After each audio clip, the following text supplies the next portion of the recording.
My daughter called, "Dad, tomorrow I'm getting married. I just withdrew all the money from your accounts and sold your house. Goodbye, Dad." I listened and was shocked, almost collapsing. But then I just laughed.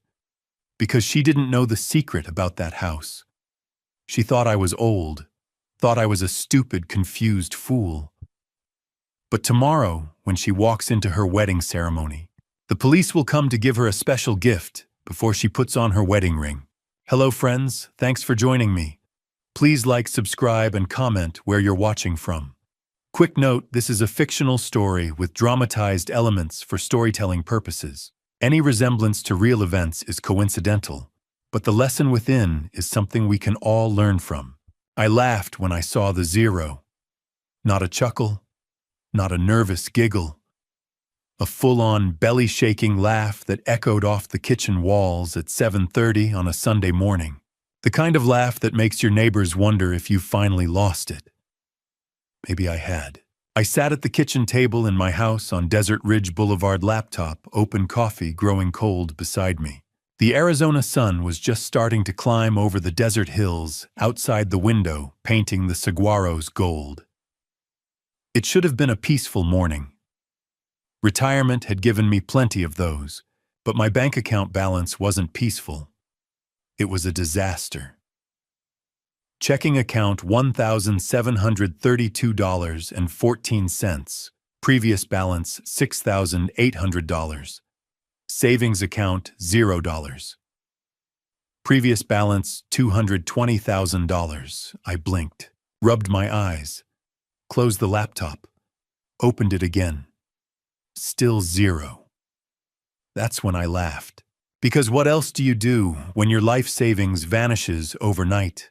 When you spent 30 years as a bank manager teaching people how to protect themselves from fraud, and then you wake up one morning to find out you're the victim. You laugh. Or you cry. I chose laughter. I clicked on the transaction history, my hands surprisingly steady, for a man who'd just been robbed blind. 3 large withdrawals from savings. 1 from checking.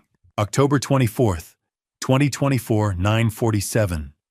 AM $90,000 transferred to Amanda Hughes, account XXXX3782. October 24th, 2024, 2:18 p.m. $85,000 transferred to BH Investment LLC. October 25th, 2024, 11:03 a.m. $45,000 wire transfer to Luxury Weddings AZ.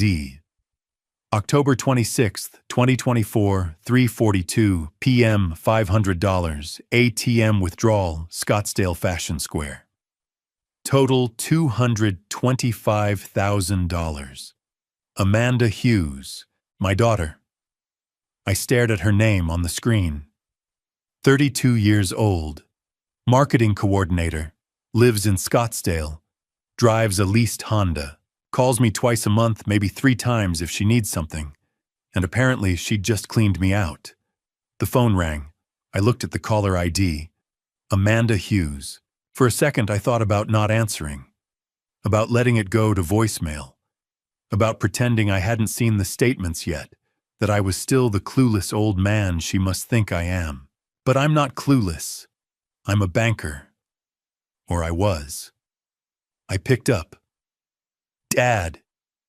Her voice was bright, almost giddy. "I have the best news." I said nothing. "Brandon and I are getting married this Saturday. Can you believe it? We didn't want a long engagement, so we just went for it. And Dad, we bought a house." My grip tightened on the phone. A house. Yes, it's perfect.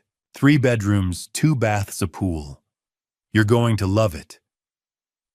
"What's the address?" My voice sounded calm. Too calm. 2943 Canyon View Circle, in Tempe. It's close to everything. We got an amazing deal. 2943 Canyon View Circle. My rental property. The house I'd owned for 9 years. The house that brought in $3,200 a month. The house that was supposed to fund my retirement, along with the savings account that was now sitting at a big, fat zero. Amanda, I said slowly, that's my house. A pause, then a laugh. Light, unbothered. I know, Dad. That's the best part. I used the power of attorney you signed. Remember you said I could handle your finances if you were ever sick or couldn't manage things yourself. So I sold the house and we used the money for the down payment. Isn't that great? It stays in the family power of attorney. I didn't remember signing a power of attorney. I would remember something like that. I'd spent 3 decades reviewing legal documents. I knew what a POA looked like. I knew what it meant, and I would never ever give my daughter that kind of control. Amanda, I said, my voice low, I never signed a power of attorney. Another pause, this one longer. Yes, you did, Dad, in September. When you were in the hospital with pneumonia. I brought the forms to you. Insurance paperwork, remember, you signed everything. September. The hospital. Fever of 104.3. 3 days in Banner Desert Medical Center, barely able to lift my head off the pillow. And Amanda visiting me, bringing papers, telling me they were routine. I closed my eyes.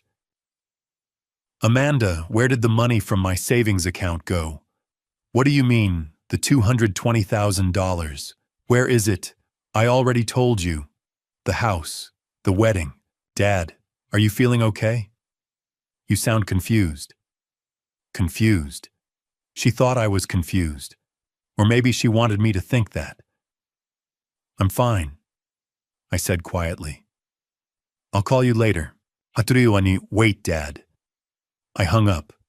The kitchen was silent except for the hum of the refrigerator. I sat there, phone in hand, staring at the laptop screen. $0 and 0 cents. I thought about Catherine, my wife, the woman who'd sat at this same table 34 years ago, holding a tiny red-faced baby girl in her arms, tears streaming down her face. She's perfect, Catherine had whispered. Warren, she's absolutely perfect. And she was. Amanda was perfect. Smart, funny, stubborn as hell. She looked just like her mother.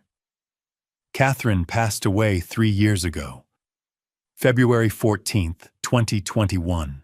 A car accident on I-10 just outside Phoenix. The kind of ordinary tragedy that rips your life apart without warning. Before she went, I'd promised her I'd always protect Amanda, no matter what. Take care of our girl. Catherine had set her hand in mine. I will, I'd promised. But how do you protect someone from themselves? I looked at the laptop screen again, at the zeros, at my daughter's name on the transaction list. And then I laughed. Not because it was funny, but because I didn't know what else to do. My daughter just stole $250,000 from me, I said out loud to the empty kitchen. And I'm sitting here laughing.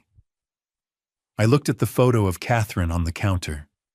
Her smile, her eyes, the way she'd always believed the best in people, even when they didn't deserve it. Catherine, I whispered, if you're watching, I'm sorry. I failed. I closed the laptop. Outside, the desert morning stretched on golden and quiet. And inside, I sat alone with nothing but a cold cup of coffee and the sound of my own hollow laughter. 45 minutes later, I was still standing at the kitchen window, staring out at the desert. The saguaros stood silent in the morning light, arms raised like they were asking the same question I was. How did I miss this? I'm not supposed to miss things like this. For 30 years, I was the guy people came to when they had questions about money. Warren Hughes, branch manager at Desert Valley Bank in Gilbert. The man who could spot a forged signature from across a desk. The one who'd saved at least a dozen elderly clients from signing away their life savings to scammers who called themselves financial advisors or helpful family members. I knew every trick in the book. Fake power of attorney documents, emotional manipulation, urgency tactics. Sign this now, Mom, before it's too late. I'd seen it all, and I'd stopped it all until now. Now I was the cautionary tale. I turned away from the window and looked around the kitchen. The house was quiet. Too quiet. It had been that way for 3 years, ever since Catherine passed away. This house, 4821 Desert Ridge Boulevard, was hers before it was ours. She'd inherited it from her parents, put it in a trust, made sure it would always be protected. Our safety net, she used to call it. A place we could always come home to no matter what. Catherine had been the smart one when it came to legal matters. I handled the numbers. She handled everything else. We were married in 1990, 34 years. She was 24, fresh out of college with a teaching degree and a smile that could light up a room. I was 26, wearing a suit I'd borrowed from my father and carrying a ring I'd saved 6 months to buy. Amanda was born 2 years later, our only child. Catherine had complications during the delivery, and the doctors told us there wouldn't be any more babies. We didn't care. Amanda was enough. More than enough. She was perfect. At least I thought she was. Catherine passed away on Valentine's Day 2021, a car accident on I-10 just outside Phoenix. She'd been on her way home from a teacher's conference in Tucson. A semi-truck driver fell asleep at the wheel, drifted into her lane.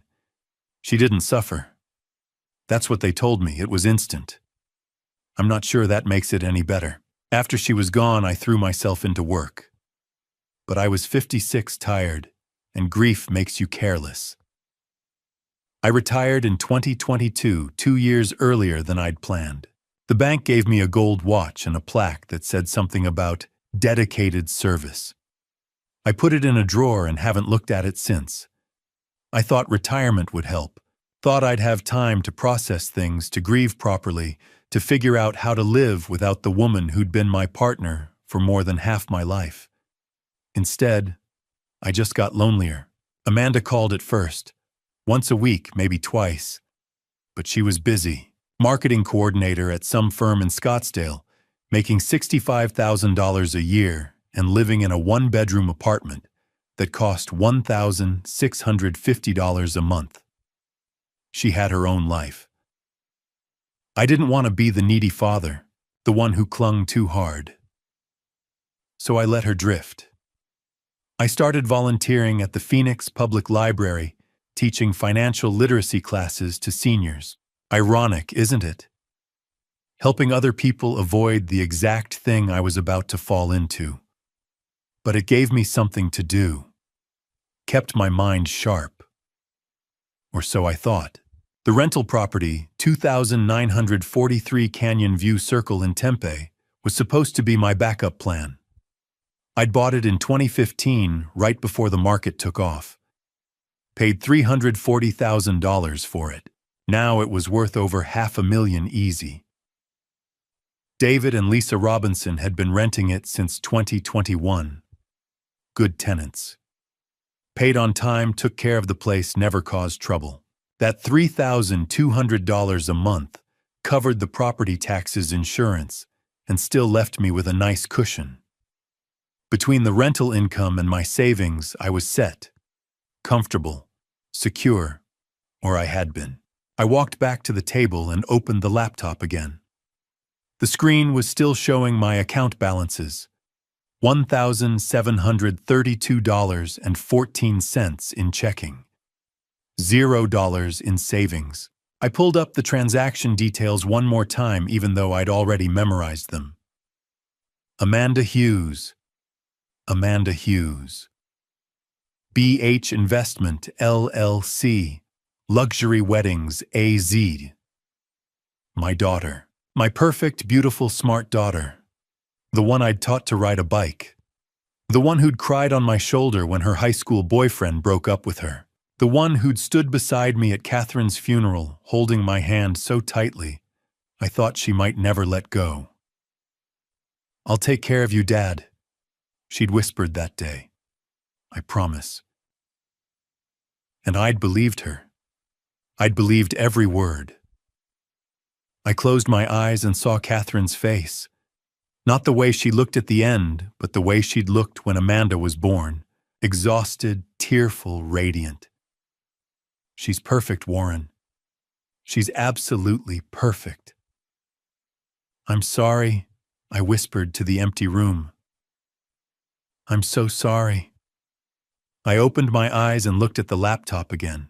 I'd spent 3 decades teaching people how to avoid this, how to protect themselves, how to recognize the warning signs. And I'd missed every single one, because the person stealing from me was my daughter. And I'd loved her too much to see it coming. I picked up my phone and typed into the search bar Elder Financial Abuse Attorney, Phoenix, Arizona. The first result was James Maxwell Law Firm, 5-star reviews. Specializes in elder abuse, fraud, estate disputes. I stared at the phone number for a long moment. This was it. The point of no return. Once I made this call, there was no going back.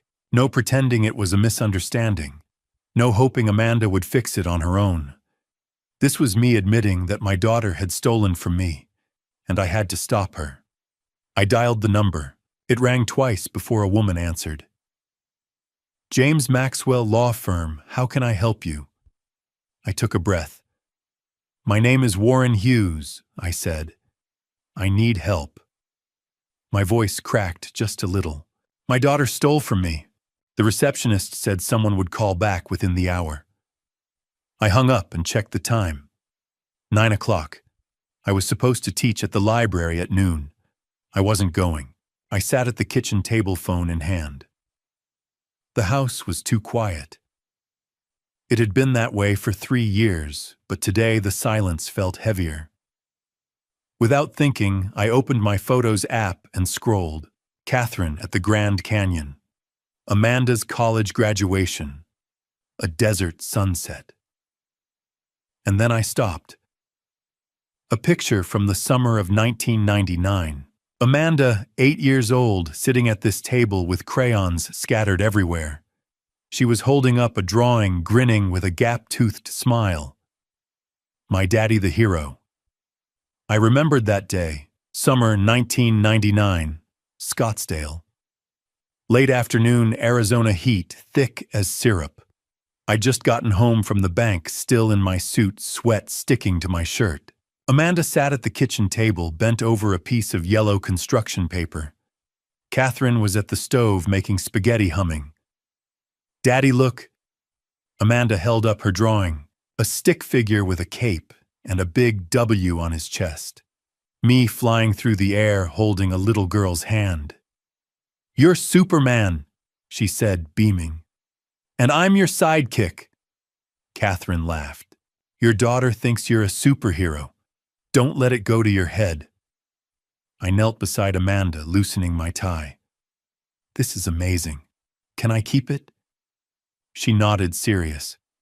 "You have to, because you protect me from bad guys." I hugged her, breathing in strawberry shampoo.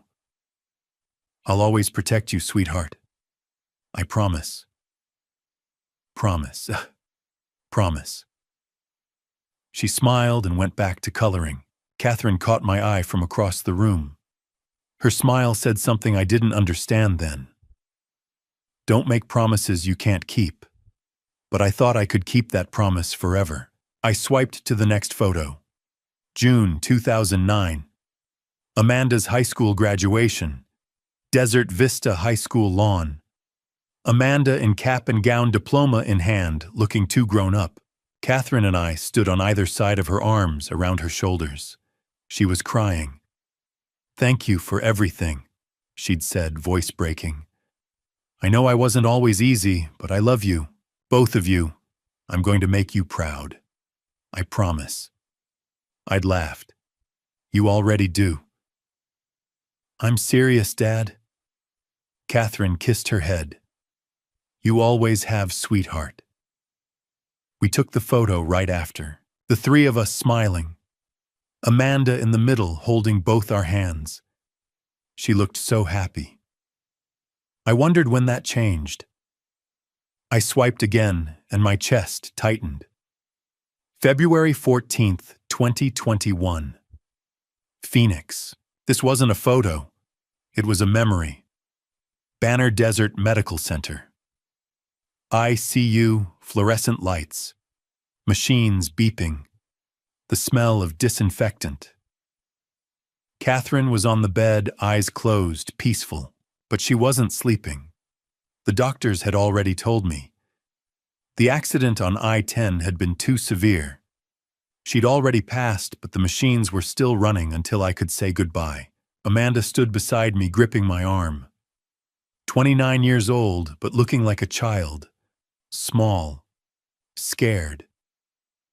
Dad, I'm so sorry. It's not your fault.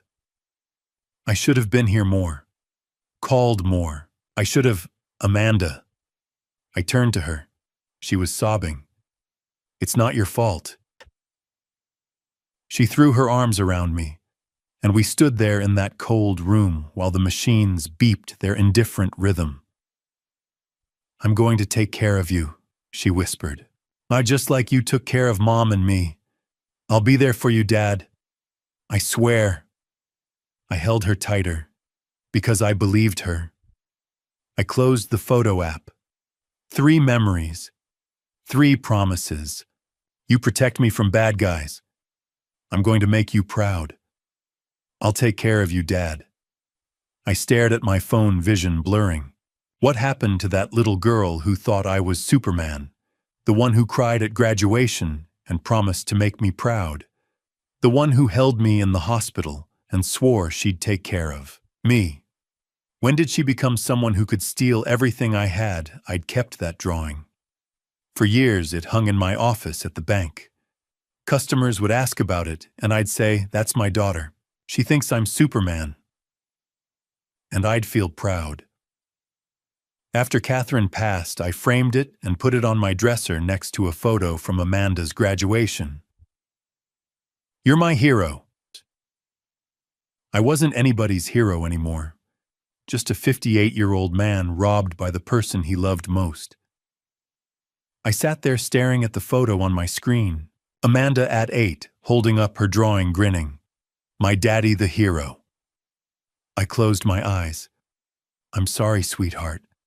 I whispered to the empty kitchen. I'm so sorry. I didn't know who I was apologizing to. Amanda, Catherine, myself. Maybe all 3. The phone rang. I looked down. James Maxwell Law Firm. Mr. Hughes, this is James Maxwell. Can you come to my office today at 2 o'clock? I looked at the clock. 9:15. I'll be there, I said. I sat at the kitchen table for a moment, phone in my hand. 2 o'clock? James Maxwell's office. I had almost 5 hours. I looked at my calendar. Sunday morning. I was supposed to volunteer at the Phoenix Public Library, financial literacy class.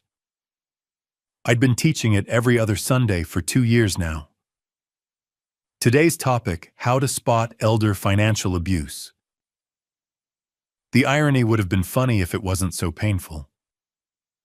I grabbed my keys and headed out the door. By 10 o'clock, I was pulling into the library parking lot.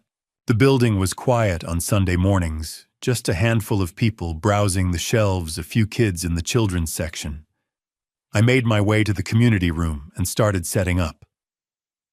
Laptop, projector, handouts stacked on the table by the door.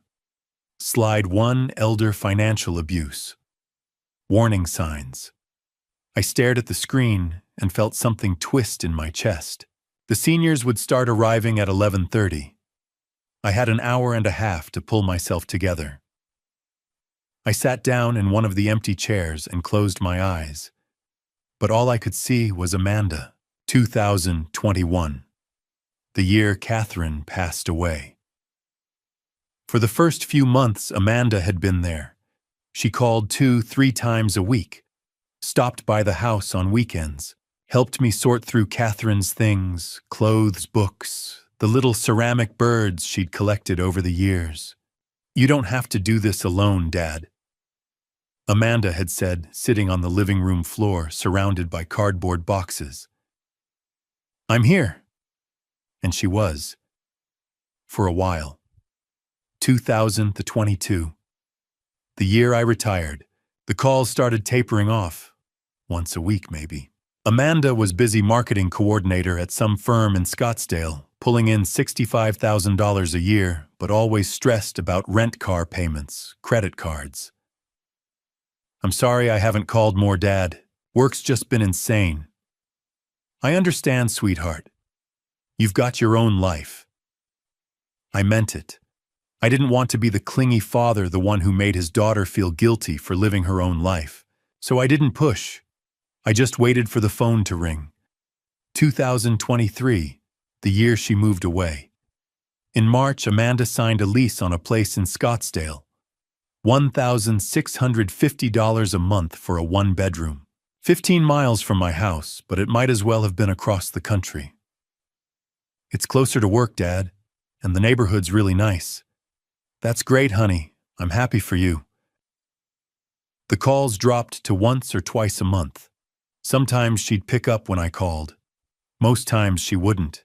"Can't talk right now. At work." "I'll call you back." She never did. The house got quieter. I started eating dinner in front of the TV, frozen meals, canned soup. I'd sit on the couch with Catherine's photo on the mantel across from me, and I'd talk to her. "I don't know what I'm doing wrong," I'd say. "I don't know why she won't call." Catherine's smile never answered. Frank Donovan, my best friend from my days at the bank, stopped by once or twice a month. We'd sit on the back patio, drink beer, talk about the Diamondbacks, anything except what was really going on. "You should call her," Frank said one evening in June. "Just pick up the phone." I do call, she doesn't answer. "Then drive over there. Show up." "I'm not going to ambush my own daughter, Frank." He'd shrugged. "Suit yourself. But sitting here waiting isn't working either." He was right. But I didn't listen. Early 2024, the year everything changed. By spring, Amanda and I were barely speaking. A text here and there. Short, distant. "Happy birthday, Dad." "Thanks, sweetheart." "Love you." No phone call. No visit. I told myself it was normal. She was 32 years old. She had her own life, her own problems. I couldn't expect her to drop everything for her widowed father, but the loneliness was suffocating. And then in July she called. Out of the blue. First time in weeks. "Hey, Dad, quick question.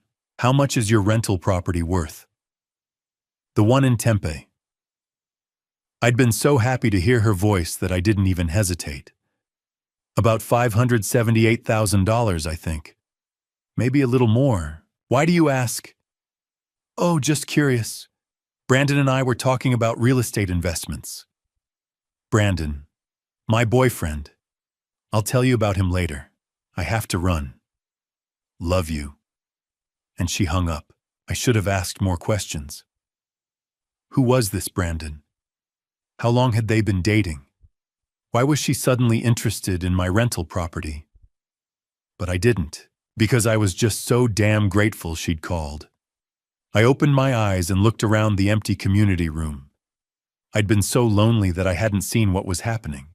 I hadn't seen her pulling away or circling closer, depending on how you looked at it. I'd missed every single sign. The seniors started arriving at 11:30. Mrs. Patterson took her usual seat in the front row. Mr. Kim sat in the back with his notebook. "Morning, Warren." Mrs. Patterson waved. "Ready to teach us how not to get scammed?" I forced a smile, always. I taught the class on autopilot, talked about red flags, about protecting your accounts, about not signing documents you haven't read even if the person asking is family. Especially if the person asking is family. Any questions? I asked at the end. Mrs. Patterson raised her hand. What if the person trying to steal from you is someone you love, someone you trust, with your whole heart? I looked at her for a long moment. Then you're in the hardest position of all, I said quietly, because you won't see it coming until it's too late. The room fell silent. I closed my laptop. Stay safe out there. They filed out slowly, thanking me as they left. Mrs. Patterson lingered by the door. Warren, are you all right? I'm fine, I lied. Just tired. She didn't look convinced, but she nodded and left. I packed up my things and walked to my car. It was 1:15. I drove home in silence. When I got there, I stood in the living room and looked at Catherine's photo. I was so lonely, I whispered. I didn't see it. I'm sorry. I went upstairs and changed into my suit. Navy blue, the one I used to wear to the important meetings at the bank. I looked at myself in the mirror. 58 years old. Tired, but still standing.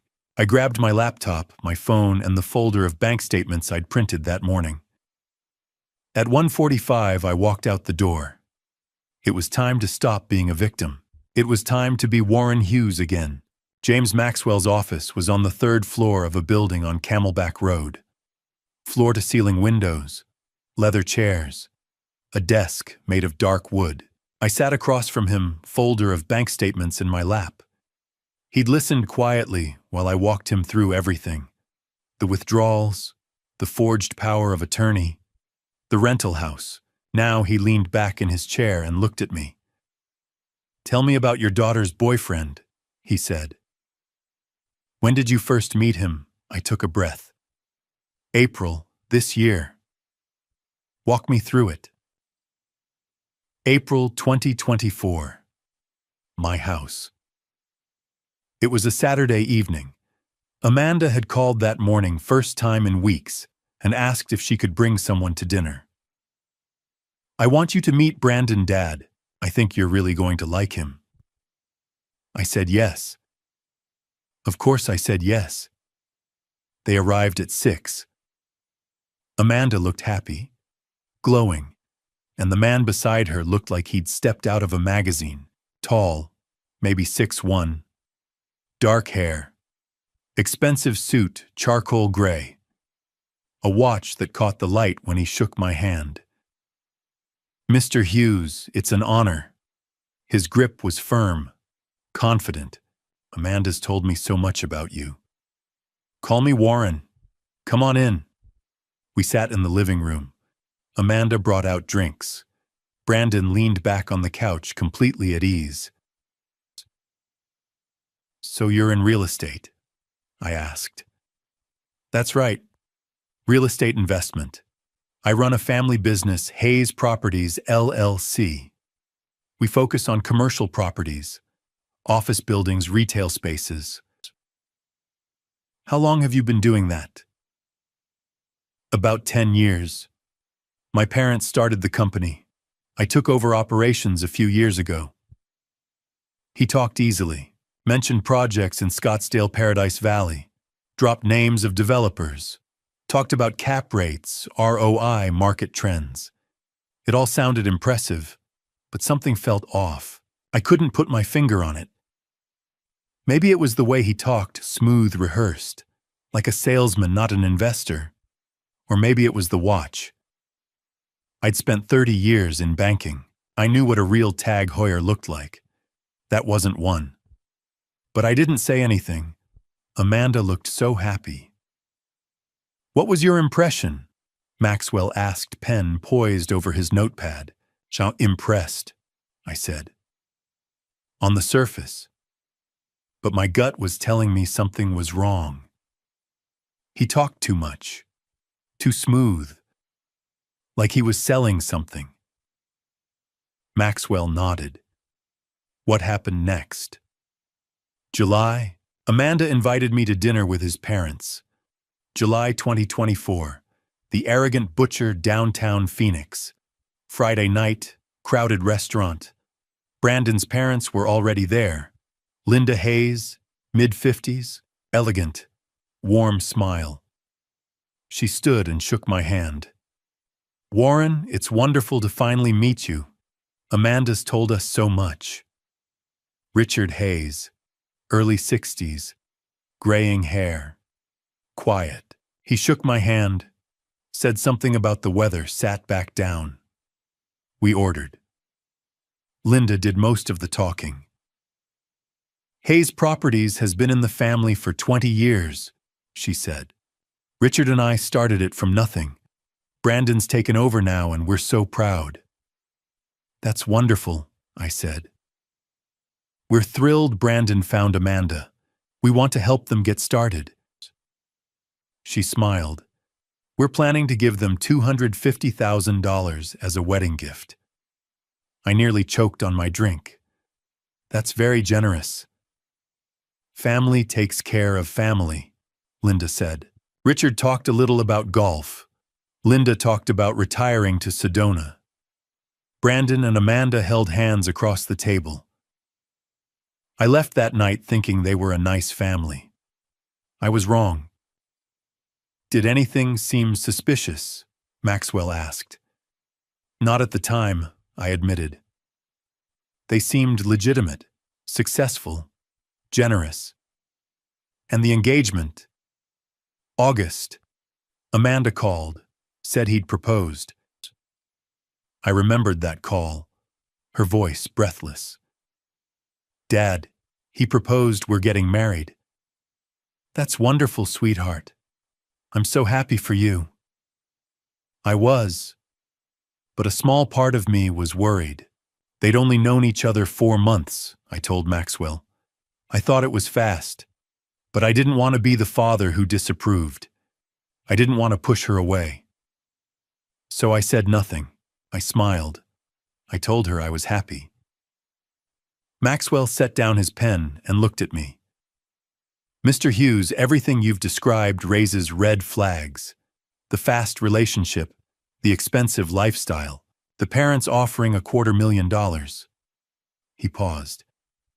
"I think we need to dig deeper." "How?" "I'm going to hire a private investigator.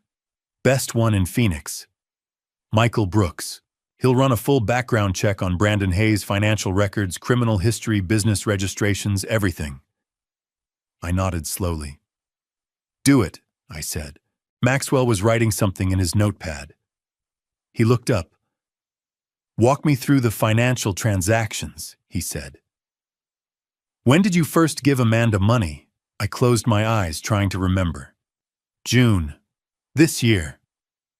"What happened?" June 2024.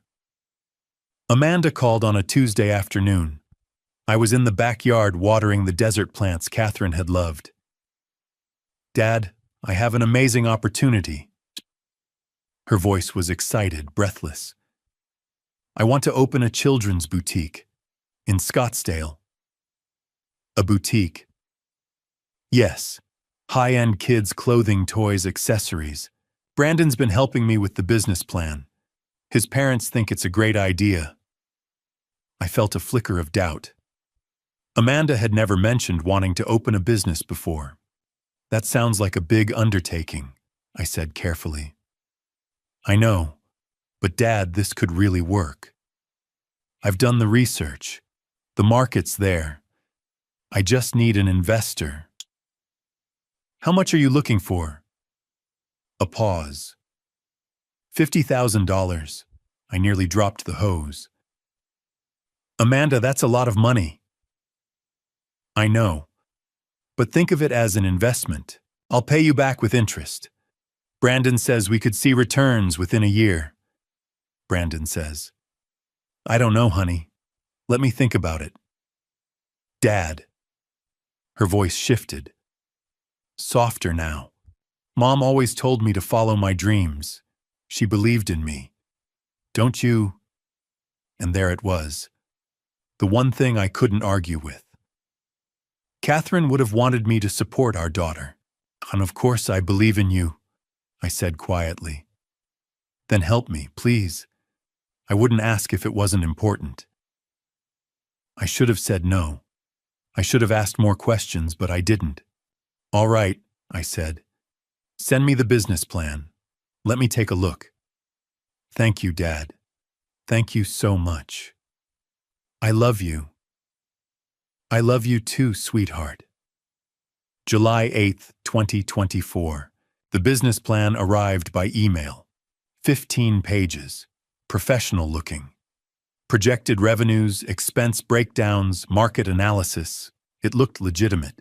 But I'd seen enough fake documents in my banking career to know that anyone with a computer and a template could make something look real. I should have had a lawyer review it. I should have done my due diligence. But I didn't. Because I wanted to believe my daughter. A week later, Amanda came to the house with the paperwork. An investor agreement. Statin. An LLC operating agreement. Both for a company called Little Stars Boutique LLC. Just sign here, here, and here, she said, pointing. I picked up the documents and started reading. Dad. Amanda's voice had an edge to it. Do you trust me or not? I looked up at her. She was standing by the window, arms crossed, jaw tight. Of course I trust you. Then sign the papers. Brandon's parents are investing too. This is a real opportunity. But if you don't believe in me, just say so. I signed, and I wired $50,000 to an account for Little Stars Boutique LLC. Did you ever see the boutique? Maxwell asked. No, I said. Not until last month. October 2024. I'd been asking Amanda about the store for weeks. When was it opening? Where was the location? Could I come see it? She kept putting me off. We're still renovating, Dad. I'll let you know when it's ready. So I decided to drive by myself. She'd mentioned the address once in passing. 8663 East Scottsdale Road. I found it on a Sunday afternoon. It was a vacant lot. Dirt, weeds, a chain-link fence, no store, no construction, nothing. I sat in my car for 20 minutes staring at that empty lot. $50,000. She lied, I said to Maxwell now. The whole thing was fake. There was never a boutique. Maxwell nodded slowly. What about the power of attorney? When did that happen? My jaw tightened. September. I got sick. September 14th to 18th, 2024. It started with a cough, then a fever, then chills so bad I couldn't get out of bed. By the time I called 911, my fever was 104.3 degrees, pneumonia. They admitted me to Banner Desert Medical Center, put me on antibiotics, kept me for 3 days. Amanda came to visit on the second day. September 16th. I was barely awake. The fever had broken, but I was weak, disoriented. Dad, I brought some paperwork. She pulled a folder out of her bag. Just routine stuff, insurance forms, medical consent, in case you need surgery or anything. I could barely focus on the pages. Everything was blurry. What is this? Just medical paperwork. Sign here and here and here. I signed 4 times. I didn't read a single page. Good, Amanda said, tucking the papers back into her bag. I'll take care of everything, Dad. Don't worry. And she left. I didn't think about it again until last week, when I pulled up the bank records and saw the withdrawals.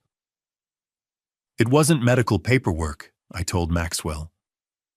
It was a power of attorney, financial, real estate, bank authorization, everything. And the notary.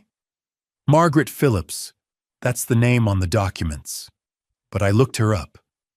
Her notary license expired on August 30th, and according to her daughter, she was in Sacramento visiting family on September 16th. She was never at that hospital. Maxwell was writing rapidly now. So the notary signature was forged. Yes. And you had no idea what you were signing? No, I was barely conscious. I trusted her. The room was quiet for a moment. Maxwell set down his pen and looked at me. Mr. Hughes, your daughter scammed you twice. The fake business investment and the fraudulent power of attorney. That's $50,000 in direct theft, plus the $225,000 she took using the POA, and the attempted sale of your rental property for $578,000. I felt sick. I was a fool, I said quietly. No. Maxwell's voice was firm. You were a father who loved his daughter. There's a difference. I didn't respond, because I wasn't sure he was right. We'll freeze the sale of the rental house, Maxwell continued. And we'll file fraud charges, criminal charges, against both Amanda and Brandon. Both of them. Yes. This was clearly coordinated. He's involved. Trust me. I nodded slowly. What happens next? I'll contact the title company, Secure Title LLC. I'll also file a report with the Gilbert Police Department, Fraud Division, and Michael Brooks will have his preliminary report in 48 hours. All right. Maxwell stood and extended his hand. Go home, Mr. Hughes. Try to rest. I'll call you as soon as I have updates. I walked out of Maxwell's office at 3:30. The Phoenix heat hit me the moment I stepped outside. I got in my car, started the engine, and sat there for a moment, hands on the wheel. September. That was the month everything fell apart. I pulled out of the parking lot and headed south toward home, and all I could think about was how I'd missed it. September the 8th, 2024, a Sunday evening, a month and a half ago. Amanda had called that afternoon. Dad, do you want to have dinner with me and Brandon, just the three of us? I'd said yes immediately. We met at True Food Kitchen in Scottsdale Quarter. They were already there when I arrived, sitting at a corner table holding hands. Amanda looked happy. Brandon looked relaxed, confident. We ordered, made small talk. Brandon mentioned wedding plans. We're thinking small, he said. Close family. Maybe 50 people. October 28th. That's soon, I said. Amanda smiled. When you know, you know. Then Brandon leaned back casual like it was nothing. Amanda mentioned you have a rental property in Tempe. Yeah, 2,943 Canyon View Circle. What's it worth? Around $578,000. He nodded. Good investment. We're thinking about getting into real estate ourselves. I didn't think anything of it. I should have. September 14th, 2024. It started Friday morning. A cough, then a fever. By Sunday, I couldn't get out of bed. My fever hit 104 degrees. I called 911. They took me to Banner Desert Medical Center. Pneumonia. Severe. 4 antibiotics. They said I'd be there a few days. I don't remember much from the first 2 days. Just fever. Machines beeping. Nurses checking vitals. Amanda didn't visit. Didn't call. September 16th, 2024. She showed up Monday afternoon. I was in bed half asleep, barely able to keep my eyes open. The fever had broken that morning, but I was still weak. Foggy. Dad. I opened my eyes. Amanda was standing beside the bed holding a folder. Hey, sweetheart, I mumbled. You came. Of course. She sat down. How are you feeling? Tired, but better. Good. She opened the folder. I brought some paperwork, just routine stuff, insurance forms, medical consent, in case you need surgery. I blinked at the papers, the words blurred. What is this? Hospital paperwork. You know how it is. They need signatures for everything. She pulled out a pen. Sign here, and here, and here, and here. 4 documents. I couldn't focus long enough to read them. Amanda, I can barely... It's okay, Dad. I already read them. Just consent forms. Nothing important. I signed. 4 times. I didn't read a single word. September 22nd, 2024. I came home from the hospital on the 20th. Still weak. Still exhausted. Sunday morning, I got an email from Amanda. Subject insurance documents. Please keep for records attachment 4 PDFs. I opened my laptop. Saw the email, saw the attachments, and I deleted it. I was too tired to care. I figured if it was important, she'd tell me. I never opened those files. October 27th, 2024. Now. I pulled into my driveway at 4 o'clock. The house was quiet. The way it always was. I sat in the car, staring at the front door. She'd planned it. The dinner on September 8th, where Brandon asked about the rental property. The hospital visit on September 16th, when I was too weak to think. The email on the 22nd, when I was too tired to care. She'd waited until I was at my weakest. Then she'd struck. The hospital visit wasn't about checking on me. It was about getting my signature. I got out of the car and walked inside. The living room was dim. I hadn't opened the curtains in days. I walked to the mantel and stopped. Catherine's photo sat in its silver frame. Our anniversary 5 years before she passed. She was smiling, radiant. I picked it up. You always said Amanda was smart, I whispered. You were so proud. Straight A's, full scholarship. You'd tell people she could do anything she set her mind to. My throat tightened. I just wish you'd warned me, I said quietly, that she'd use it against me. I was still holding Catherine's photo when the phone rang. I set the frame back on the mantel and looked at my phone. Unknown number. I almost didn't answer, but something made me pick up. Hello. Warren. A woman's voice, familiar, but I couldn't place it. Yes. It's Rebecca Thompson, from Desert Valley. My old bank, the branch where I'd worked for 25 years. Rebecca, hi. I tried to keep my voice steady. What's going on? Warren, I'm calling because I saw some unusual activity on your accounts. Large withdrawals. I wanted to make sure it was really you. My chest tightened. What withdrawals? Let me pull up the records.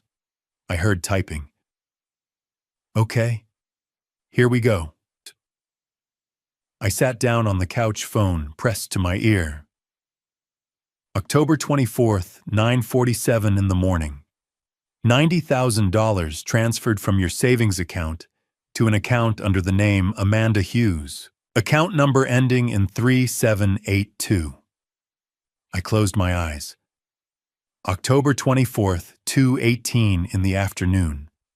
$85,000 from savings transferred to an account listed as BH Investment LLC. BH, Brandon Hayes.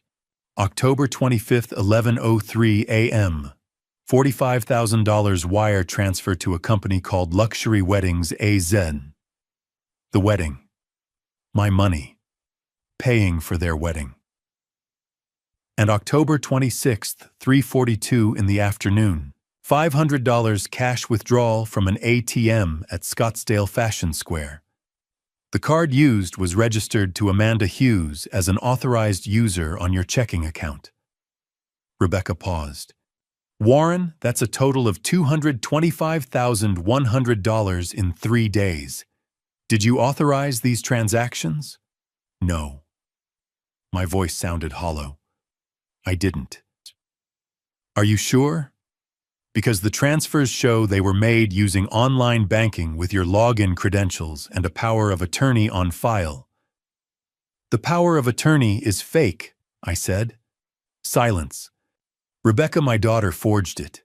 She tricked me into signing documents when I was in the hospital last month. I had pneumonia. I was barely conscious. I didn't know what I was signing. Another pause. Then her voice changed. Sharper. Professional. Warren, I'm freezing your accounts right now. Both checking and savings. No more transactions can go through. Thank you. And I'm flagging this as elder financial abuse.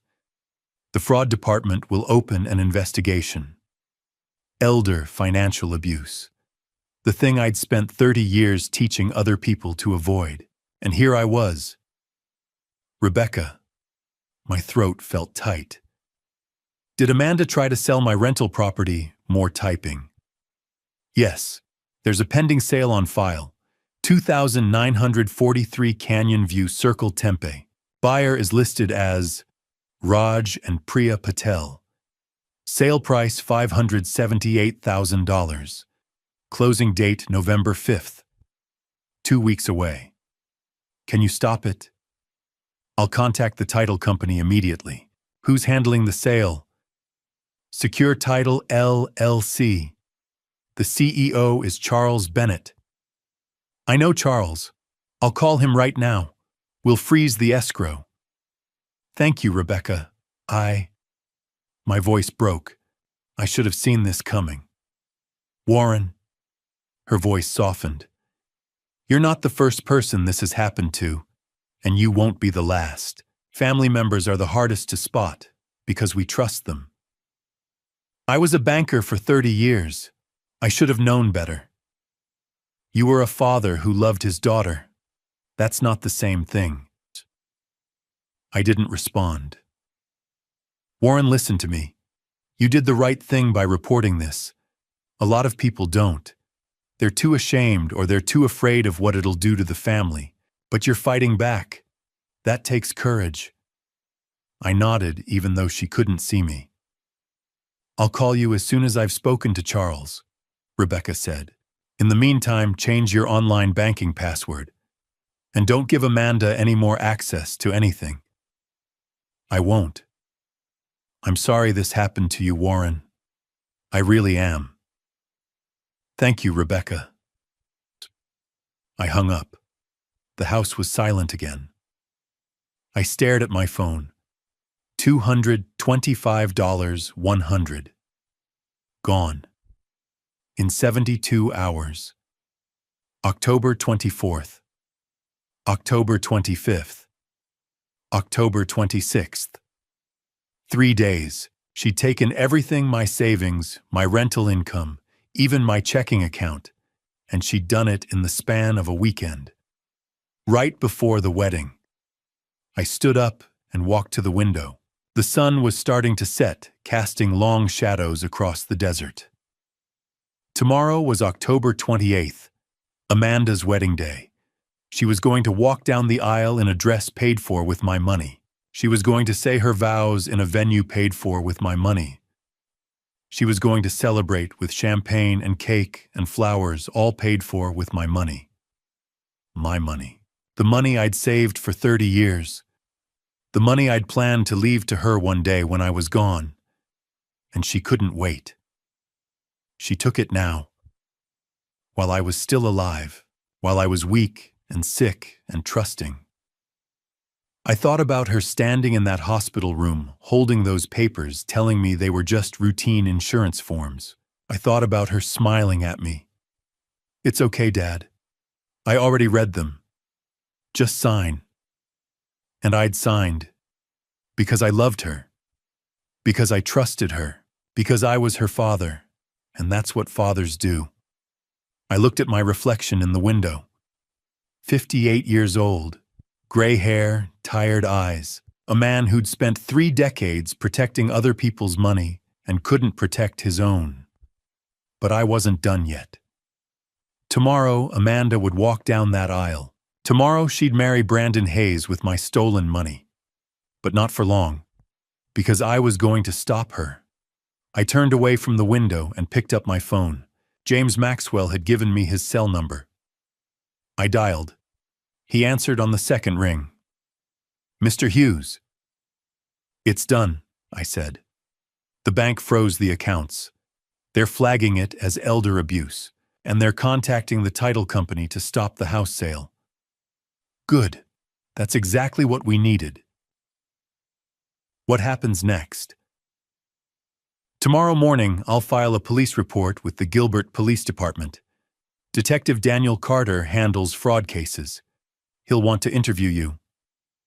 "All right, Mr. Hughes." Maxwell's voice was calm, steady. "You're doing the right thing." I wasn't sure I believed him, but I nodded anyway. "I'll call you tomorrow," I said and hung up.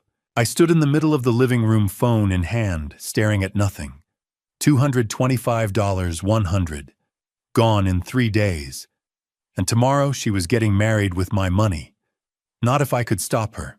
At 5 o'clock I called Frank. "I need your help," I said. He was at my house 20 minutes later. Frank Donovan had been my closest friend for 30 years. We'd worked together at Desert Valley Bank, him in commercial, lending me in branch management. We'd retired around the same time. He understood numbers. He understood fraud. And right now, I needed someone who understood both. He walked into the kitchen and found me sitting at the table, laptop, open notepad covered in scribbles. "Warren?" He pulled out a chair and sat down. "What's going on?" I told him everything. The fake investment, the forged power of attorney, the hospital, the withdrawals, the rental house, the wedding tomorrow. He didn't interrupt. Just listened, his face getting darker with every sentence. When I finished, he leaned back and shook his head. "Jesus, Warren. I know. Amanda did this. You're Amanda." "Yes. And this Brandon guy is behind it." "I think so, but I need proof." Frank was quiet for a moment, staring at the notepad. "Well, what are you going to do?" I looked at him. "I'm going to stop her." "Warren. She's a criminal, Frank. She thinks I'm old. She thinks I'm weak. She thinks she can steal from me and I'll just sit here and take it.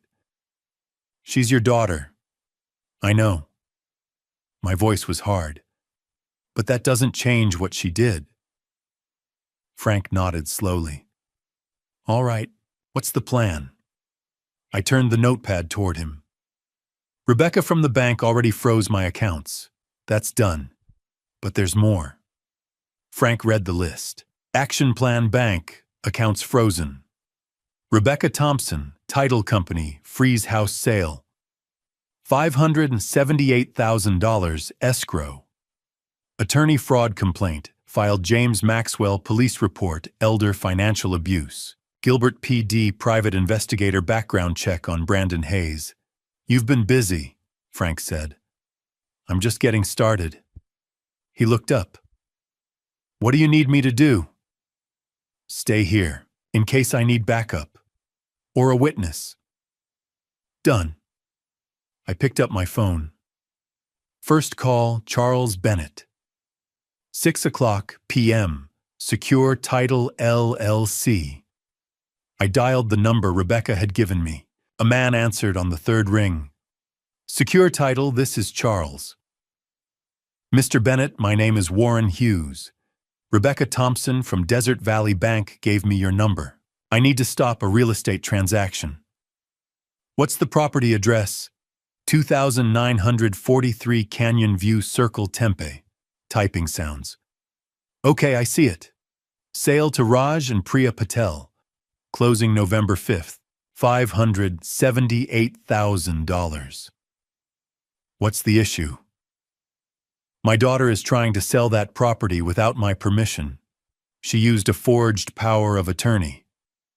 Silence. Mr. Bennett, I have bank statements showing fraud. I have an attorney filing a complaint, and I'm about to file a police report. The POA is fake. The notary's license was expired. The notary wasn't even in Arizona on the date listed. Do you have proof? Yes, I can send you everything. More typing. All right, Mr. Hughes, I'm freezing the escrow account. The $578,000 will not be released until this is resolved, and I'm flagging the transaction as disputed. Thank you. I'm sorry this happened to you. Me too. I hung up and looked at Frank. One down. He nodded. What's next? Police, 7:00 p.m., Gilbert Police Department. The station was quiet on a Sunday evening. I walked up to the front desk and told the officer I needed to file a report for elder financial abuse. She led me to a small room. A detective joined us 10 minutes later. Detective Daniel Carter. Mid-40s, sharp eyes, calm demeanor. Mr. Hughes. I'm Detective Carter. I handle fraud cases. Tell me what happened. I walked him through everything. The timeline, the withdrawals, the fake POA, the rental house. He took notes, asked questions, didn't interrupt. When I finished, he set down his pen. Mr. Hughes, this is textbook elder financial abuse. You have a strong case. Do you have documentation? I pulled out the folder, bank statements, emails, copies of the forged POA documents. He reviewed them carefully. This is good. Very thorough. He looked up. I'm opening an investigation. We'll need to interview your daughter and her fiancé, but I have to tell you this could take time. Fraud cases move slowly. How long? Weeks, maybe months. The wedding is tomorrow. He nodded. I understand. But I can't stop a wedding, Mr. Hughes. I can only investigate the financial crimes. What if they run? Then we'll issue a warrant. But for now, all we can do is build the case. I clenched my jaw. All right. I'll be in touch, Carter said. In the meantime, don't contact your daughter. Don't threaten her. Don't do anything that could jeopardize the investigation. Understood. I shook his hand and walked out. 8:30 p.m. Michael Brooks, private investigator. Back in the car, I dialed the number James Maxwell had given me. A man answered. Deep voice. Professional. Brooks Investigations. Mr. Brooks, my name is Warren Hughes. James Maxwell referred me. I need you to run a background check on someone. What's the name? Brandon Hayes. 34 years old. Claims to be a real estate investor in Scottsdale. What do you want to know? Everything. Criminal history, financial records, business registrations, previous relationships. Anything you can find. That'll take time. How long? 48 hours for a preliminary report. Maybe less. Do it. My rate is $150 an hour plus expenses. Fine. Send me the contract. I'll sign tonight. You'll have it in 10 minutes. I hung up. Frank was waiting when I got home. How'd it go?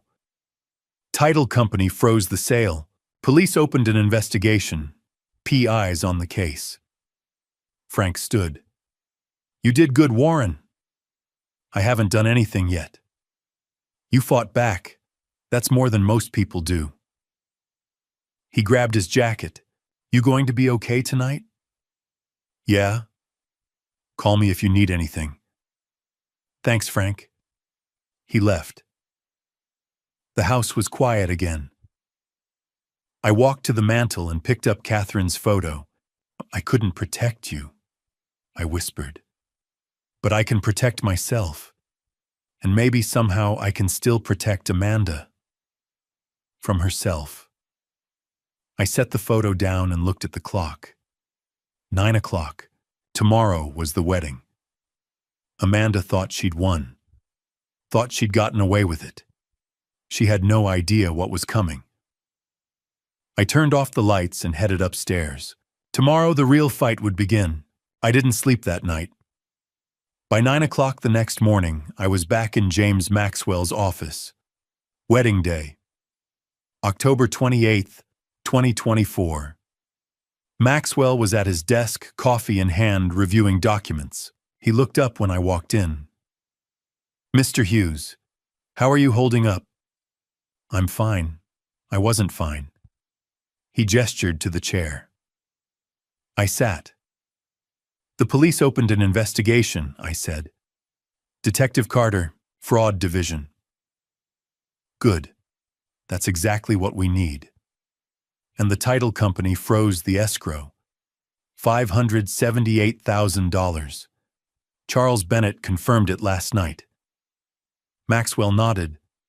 "We're building a strong case, but there's one more thing we should do." "What?" "Call Amanda."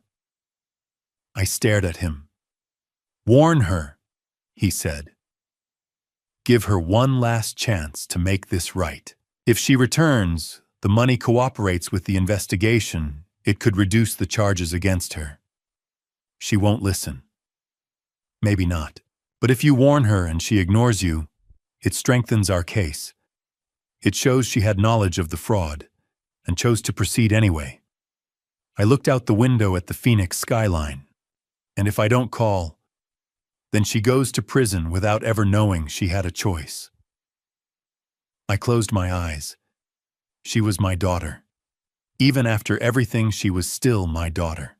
"All right," I said. "I'll call." Maxwell slid his phone across the desk. "Use mine, in case she's blocked your number." I picked it up and dialed. It rang 3 times.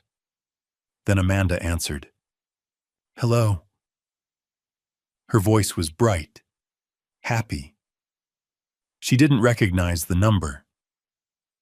"Amanda," I said. "It's me." Silence. "Dad." Her tone shifted, colder. "What do you want?" "We need to talk. I'm getting ready for my wedding. This isn't a good time." "Amanda, listen to me. I know what you did. The power of attorney, the withdrawals, the house sale." A pause. "I don't know what you're talking about. Don't lie to me. I was a banker for 30 years. I know fraud when I see it. You gave me that power of attorney. You signed it. You forged the notary. Margaret Phillips's license expired on August 30th, and she was in Sacramento on September 16th, the day you claim she witnessed my signature." Silence. "Amanda, I hired a private investigator. I know about Brandon. He's not who you think he is."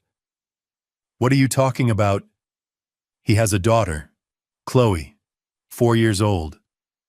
Her mother is Melissa Rodriguez, a dental hygienist in Tempe. Brandon owes $42,000 in child support. There's a warrant for his arrest." "That's not, you're lying." "His parents aren't his parents. Linda and Richard Hayes. They're actors, Denise Crawford and Alan Porter.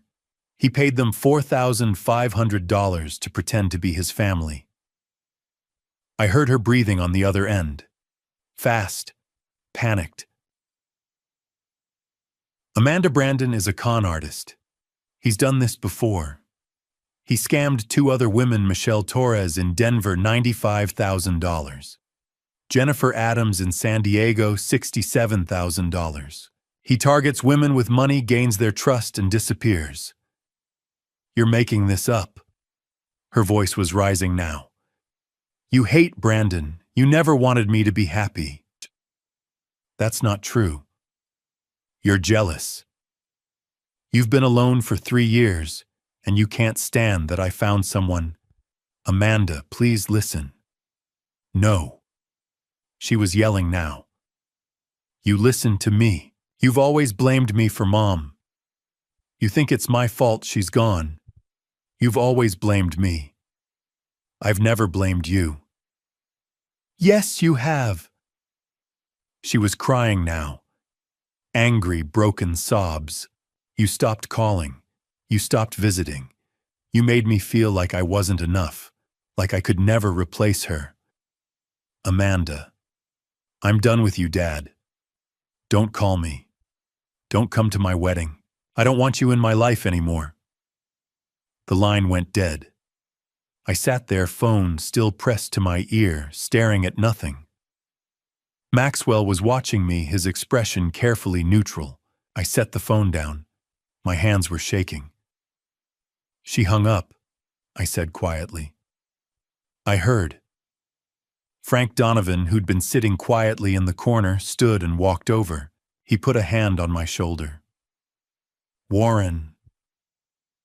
She chose him, I said. My voice sounded hollow. She chose a con artist over her own father.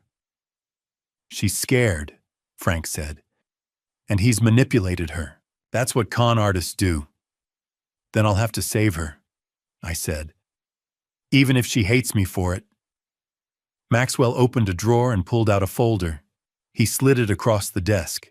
The PI report came in this morning, faster than expected. I looked at the folder.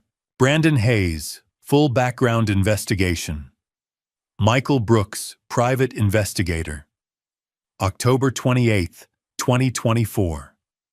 I opened it. The first page was a summary. Subject, Brandon Michael Hayes. DOB, March 15th, 1990. Age 34, current residence, Optima Kierland Apartments. Scottsdale, AZ, lease $2. $400 per month, employment, unemployed claims. Real estate investor, criminal record, 2021 Denver, Colorado fraud. Victim Michelle Torres. Amount $95,000. Charges filed, suspect fled jurisdiction. 2022 San Diego CA fraud. Victim Jennifer Adams. Amount $67,000. Charges filed, suspect fled jurisdiction. Outstanding warrants, Maricopa County AZ, failure to pay child support. Amount owed $42,000. Issued June 2023. Known aliases, none assets. None identified, debts, credit cards, $78,000, 5 accounts, all maxed. Car lease, BMW 5, Series $850 per month, 2 months overdue. Child support, $42,000, arrears $1. $200 per month current. I flipped to the next page. Family background. Linda Hayes and Richard Hayes are not Brandon Hayes' biological parents.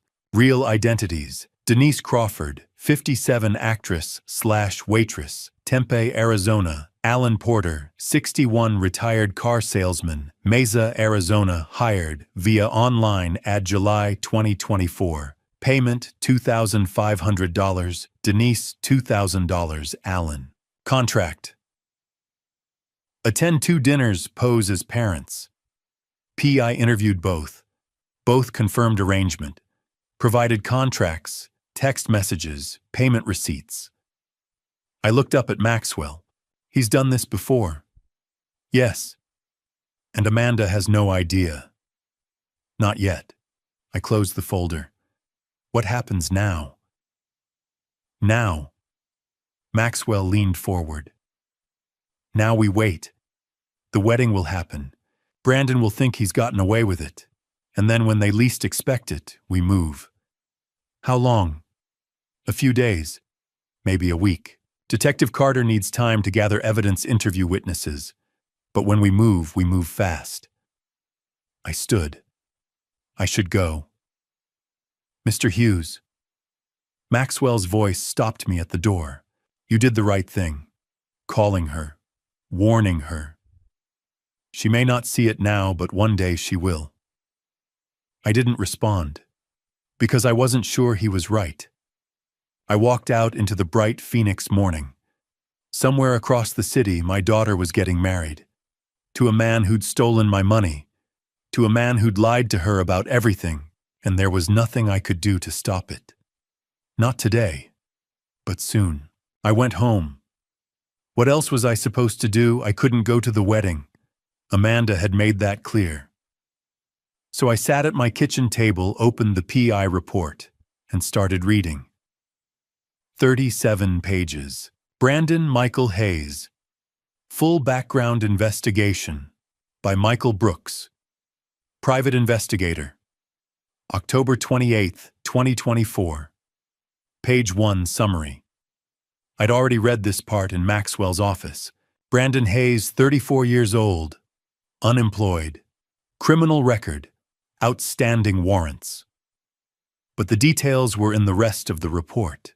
Page 3. Criminal history. 2021. Denver, Colorado. Victim Michelle Torres.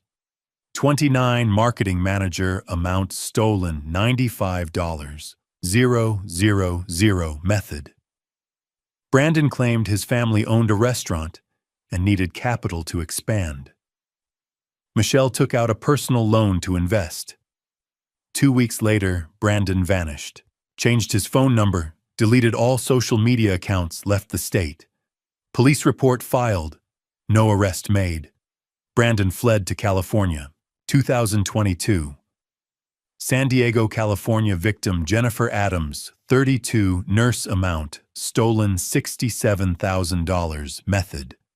Brandon claimed his mother needed emergency surgery and he didn't have insurance. Jennifer gave him her savings. He disappeared the next day. Police report filed, classified as a civil matter by local PD. No arrest made. Brandon fled to Arizona. I set the report down and stared at the wall. He'd done this before, twice, and he was doing it again. To my daughter. Page 8. Financial profile. Current debts. Credit cards. $78,000 across 5 accounts, all maxed out. Car lease BMW. 5 Series, $850 per month, 2 months overdue. Repossession pending. Apartment rent, Optima, Kierland, $2,400 per month. 1 month overdue. Gambling debts, $12,000 owed to online casinos. Child support, $42,000, arrears, $1. $200 per month current order, total debt, $132,000. Plus assets. None identified income, none verifiable. He was drowning. And he was using my money, my daughter, to stay afloat.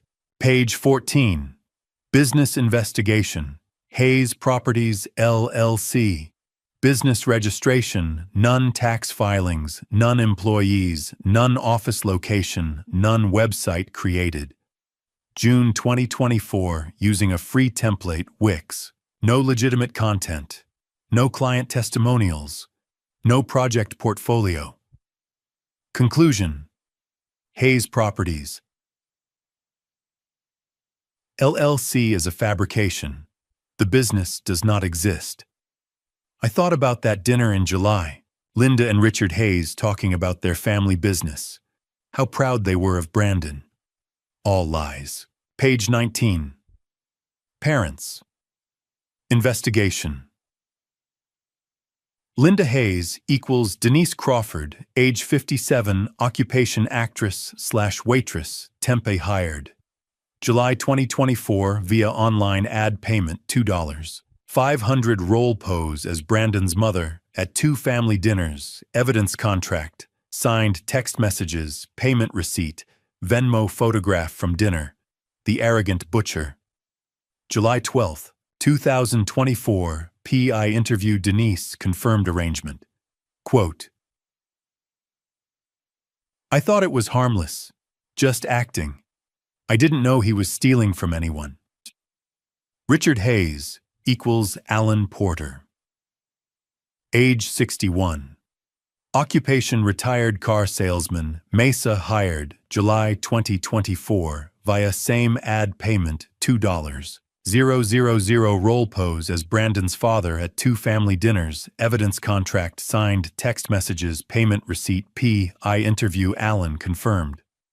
Quote, I needed the money. I'm living on Social Security. $2,000 for 2 dinners seemed easy. I feel terrible now. I closed my eyes. I'd sat across the table from them. I'd believed them. I'd thought they were a nice family. Page 25. Chloe Hayes and Melissa Rodriguez, age 30. Occupation dental hygienist, Tempe relationship. Dated Brandon Hayes, 2018 to 2019, Chloe Hayes, age 4. DOB June 15, 2020. Father Brandon Hayes. N. A test confirmed court-ordered 2021 child support order $1,200 per month. Arrears $42. Brandon has not paid since order issued warrant issued June 2023 for failure to pay recent development October 2024. Brandon wired $15,000 to Melissa Rodriguez on October 24, 2024. First payment in 3 years. Source of funds. Unknown presumed stolen from Warren Hughes. I spoke with Melissa. Quote, he said he came into some money. I thought maybe he'd finally gotten a job. I had no idea it was stolen. Analysis: Brandon likely paid partial child support to clear the warrant and avoid arrest before obtaining a marriage license. I felt sick. He'd used my money, my daughter's theft, to pay off his debt to another woman, so he could marry Amanda without getting arrested. My phone rang. Detective Daniel Carter. Mr. Hughes, I wanted to update you. We have enough evidence for an arrest warrant. Multiple counts: fraud, identity theft, forgery, elder financial abuse. When? That's why I'm calling. I need you to let the wedding happen. I stood up. What? If we move now, if we arrest Brandon before the ceremony, Amanda might panic. She might destroy evidence, delete emails, erase bank records, claim she was coerced. She was coerced. Maybe. But we need her cooperation. And the best way to get that is to let her see what kind of man she married. Let her realize on her own that she made a mistake. How long do I have to wait? A few days, maybe a week. Let them go on their honeymoon. Let Brandon think he got away with it. Then we arrest him. And Amanda, she'll be questioned. If she cooperates, the DA might offer a plea deal, reduced charges, probation instead of prison. And if she doesn't, then she goes down with him. I hung up. It was 1 o'clock. The wedding was at 6. I sat at the table staring at the report for hours. At 5:30, I got in my car. I wasn't going to the wedding, but I needed to see it. I needed to know this was real. 6 p.m. The Clayton House, Scottsdale. I parked across the street, far enough that no one would notice me, close enough that I could see. The venue was beautiful, string lights, white flowers. A small crowd, maybe 50 people, gathered on the lawn. And then I saw her. Amanda, in a white dress. Hair done. Makeup perfect. She looked radiant. She looked happy. Brandon stood at the altar in a tuxedo, smiling confident like he'd won. The guests were cheering. I sat in my car, hands gripping the steering wheel, and watched my daughter marry a con artist. With my money. I'm sorry, sweetheart, I whispered. But this ends tonight. The address sat in my phone like a loaded gun, 1847 South Mill Avenue, Tempe, Arizona, apartment 2B. It was November 5th, 10 in the morning, and I was driving south on I-10, toward the woman my daughter's husband had abandoned 3 years ago. The private investigator had handed me her contact information, along with everything else: photos of a little girl with Brandon's eyes, court documents for unpaid child support, text messages begging for grocery money that had gone unanswered for months. Melissa Rodriguez, 30 years old, dental hygienist, single mother. One more victim in Brandon Hayes' long trail of wreckage. I parked outside a modest 2-story apartment complex with faded stucco and a cracked pool. The kind of place where people work 2 jobs and still struggle to make rent. I climbed the stairs slowly, my banker instincts screaming that I was about to hear something I didn't want to know. She answered on the first knock. Melissa was petite, with dark hair pulled into a ponytail and tired eyes that looked older than 30. She wore scrubs, pale blue, the kind you see in dental offices, and held the door halfway open, cautious. "Mr. Hughes." "Yes. Thank you for agreeing to meet." She stepped aside. "Come in." The apartment was small but clean. A kid's drawing taped to the fridge, a basket of laundry on the couch, the faint smell of toast. In the corner, a little girl sat on the floor coloring with crayons. 4 years old, dark curls, Brandon's sharp jawline and his mother's soft eyes. "Chloe." "She's beautiful," I said quietly. Melissa's expression softened just a fraction. "She's my whole world." We sat at a small kitchen table. Melissa poured 2 cups of coffee, her hands steady but her voice brittle. I met Brandon in 2018, she began, at a charity event in Scottsdale. He was charming, confident, well-dressed. He told me he was a real estate investor, said he owned properties all over the valley. I nodded. The same script, the same lie. We dated for about a year. He was intense, romantic. He'd show up with flowers, take me to expensive restaurants. I thought I'd found someone who actually saw me, I understand. Then I got pregnant. Her voice dropped, and everything changed. She stared into her coffee.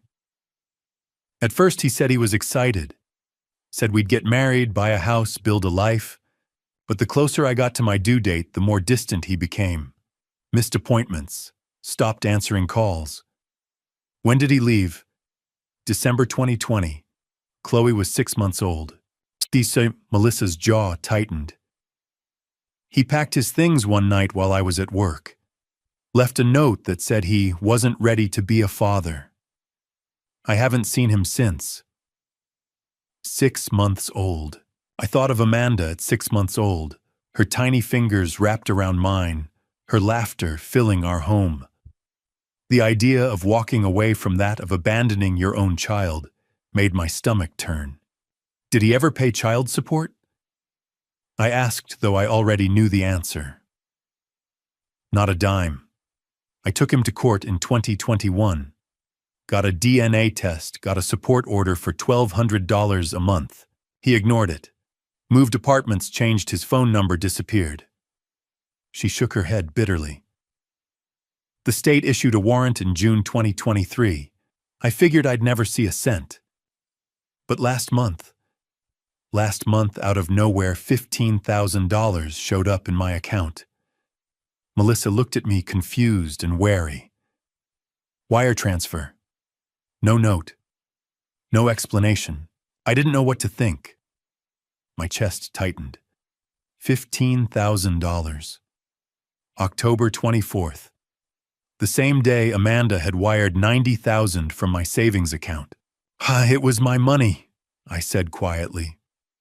Melissa's face went pale. What? Brandon stole $225,000 from me. He used my daughter to do it. That $15,000 he sent you, it wasn't his. It was mine. For a long moment, she just stared at me. Then her hand covered her mouth and her eyes filled with tears. Oh my God. I'm so sorry. I didn't know. I thought maybe he'd finally... She stopped shaking her head. I should have known better. You have nothing to apologize for, I said firmly. He manipulated you just like he manipulated my daughter. Just like he manipulated everyone. Melissa wiped her eyes. Why would he send it now, after 3 years? Because he needed to clear the warrant before he could get a marriage license. He married my daughter on October 28th. He used my money to buy his freedom so he could trap her. The disgust on her face mirrored my own. From the corner, Chloe looked up. Mommy, can I have juice? Melissa's expression shifted instantly, soft, protective. Of course, baby. She poured a small cup of apple juice and handed it to her daughter, brushing a curl from Chloe's forehead. The tenderness in that gesture broke something inside me. I thought of Amanda at 4 years old.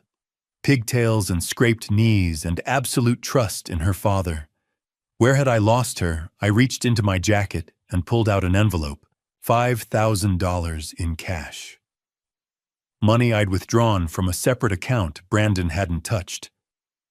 This is for Chloe, I said, setting it on the table. Melissa's eyes widened. Mr. Hughes, I can't. Yes, you can. You've been raising his daughter alone for 3 years. You deserve support, and so does she. I met her gaze. I can't undo what he did, but I can try to help. Her hands trembled as she picked up the envelope.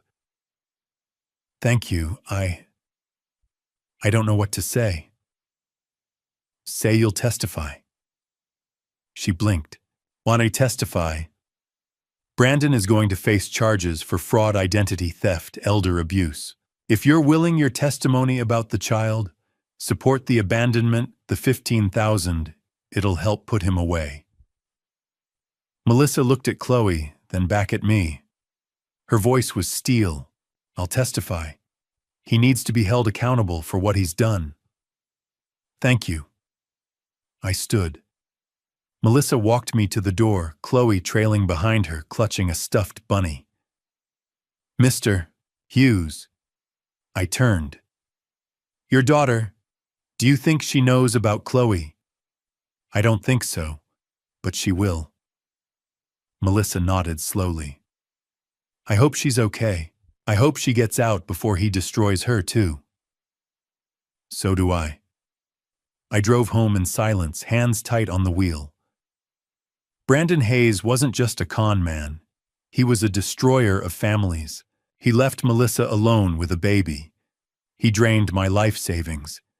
He manipulated my daughter into betraying her own father, and he almost succeeded. But not anymore. Because now I had Melissa. I had the bank records. I had the evidence. And I wasn't going to let him destroy one more family. The call came on Friday night, 3 days after I met Melissa and Chloe. I was sitting in my kitchen, the same chair I'd occupied the morning I discovered the empty accounts, when my phone buzzed. Amanda's name lit up the screen. I let it ring twice before I answered. Hello, Amanda. Her voice was ice. We need to talk. No greeting, no pretense, just cold, surgical hostility. I'm listening. You need to drop the lawsuit. You need to call the bank and unfreeze the accounts. And you need to call the title company and release the escrow on the house. I leaned back in my chair, letting the silence stretch.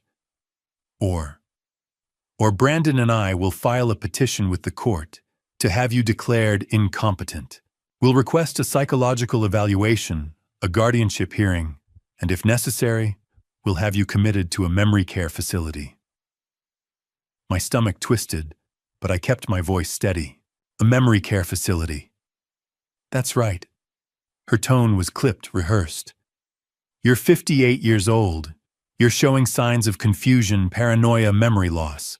You signed documents you claim you don't remember. You're making wild accusations against your own family. A judge will see that. I heard Brandon's voice in the background, low and smooth, coaching her. How much does a facility like that cost? I asked quietly. Around $8,500 a month. Don't worry, we'll make sure you're comfortable. $8,500 a month. For the rest of my life. Locked away, stripped of my autonomy while they drained whatever was left. It was a good plan. Clean. Legal. Cruel. You've thought this through, I said. We have. Her voice sharpened. So here's what's going to happen. You're going to admit you made a mistake. You're going to apologize. And you're going to make this right. Or you'll destroy me. Or we'll protect you, she corrected. From yourself. I closed my eyes and thought of Catherine. Thought of the little girl who used to draw pictures of superheroes. Thought of Melissa Rodriguez holding a 4-year-old child Brandon had abandoned. And I thought, enough. Amanda, before you do that, there are a few things you should know about your husband. I don't want to hear. In 2021, Brandon defrauded a woman named Michelle Torres in Denver. He convinced her to invest $95,000 in a fake restaurant. She lost her retirement savings. Silence. In 2022, he did it again. Jennifer Adams, San Diego, $67,000. He told her his mother needed surgery. There was no mother. No surgery. That's a lie. Your in-laws, Linda and Richard Hayes. Their real names are Denise Crawford and Alan Porter. They're actors. Brandon paid them $4,500 to pretend to be his parents at that dinner in July. I heard her breath catch. And the best part, Amanda Brandon has a 4-year-old daughter. Her name is Chloe. Her mother is Melissa Rodriguez, a dental hygienist in Tempe. He hasn't paid a dime of child support in 3 years. He owes $42,000. There's a warrant out for his arrest. You're lying. He sent Melissa $15,000 on October 24th, the same day you wired $90,000 from my savings account. He used my money to clear the warrant so he could marry you. Stop it. He's a con man, Amanda. He's been running this scam for years, and you helped him do it. Brandon. Her voice turned away from the phone, sharp and panicked. Brandon, what is he talking about? What daughter? What actors? I heard Brandon's voice, distant but fast, trying to control the narrative.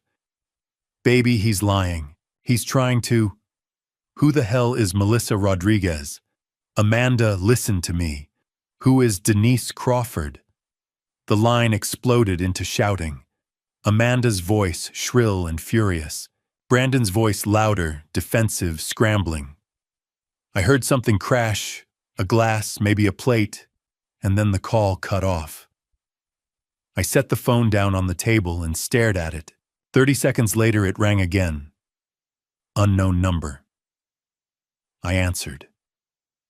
Hello, Mr. Hughes. A woman's voice. Older. Shaky. This is Denise Crawford. I sat up straight. Ms. Crawford, I need to talk to you. About Brandon. I'm listening. She took a breath. It sounded like she'd been crying. I didn't know. When he hired me, I didn't know what he was doing. He said it was a prank. A surprise for his girlfriend. He said her real parents had passed away, and he wanted to give her a family experience before he proposed. And you believed him. I'm an actress, Mr. Hughes. I take gigs where I can get them.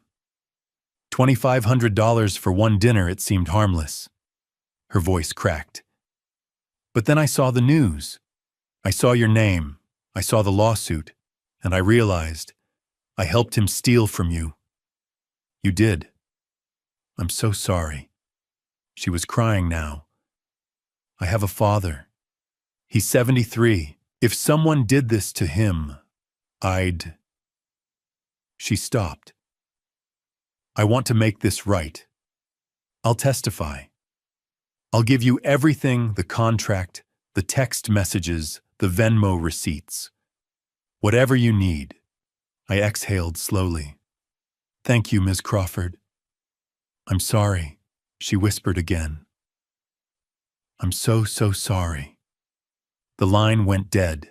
I sat there in the dark, phone in hand, the weight of the last 2 weeks pressing down on my chest like a stone.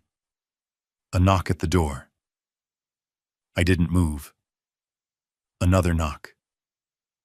Warren, it's Frank. Open up. I let him in. Frank Donovan took one look at me and steered me back to the kitchen table. He didn't ask questions. He just made coffee, set a mug in front of me, and sat down. She called, I said finally. Amanda. She threatened to have me declared incompetent, put me in a memory care facility. $8,500 a month.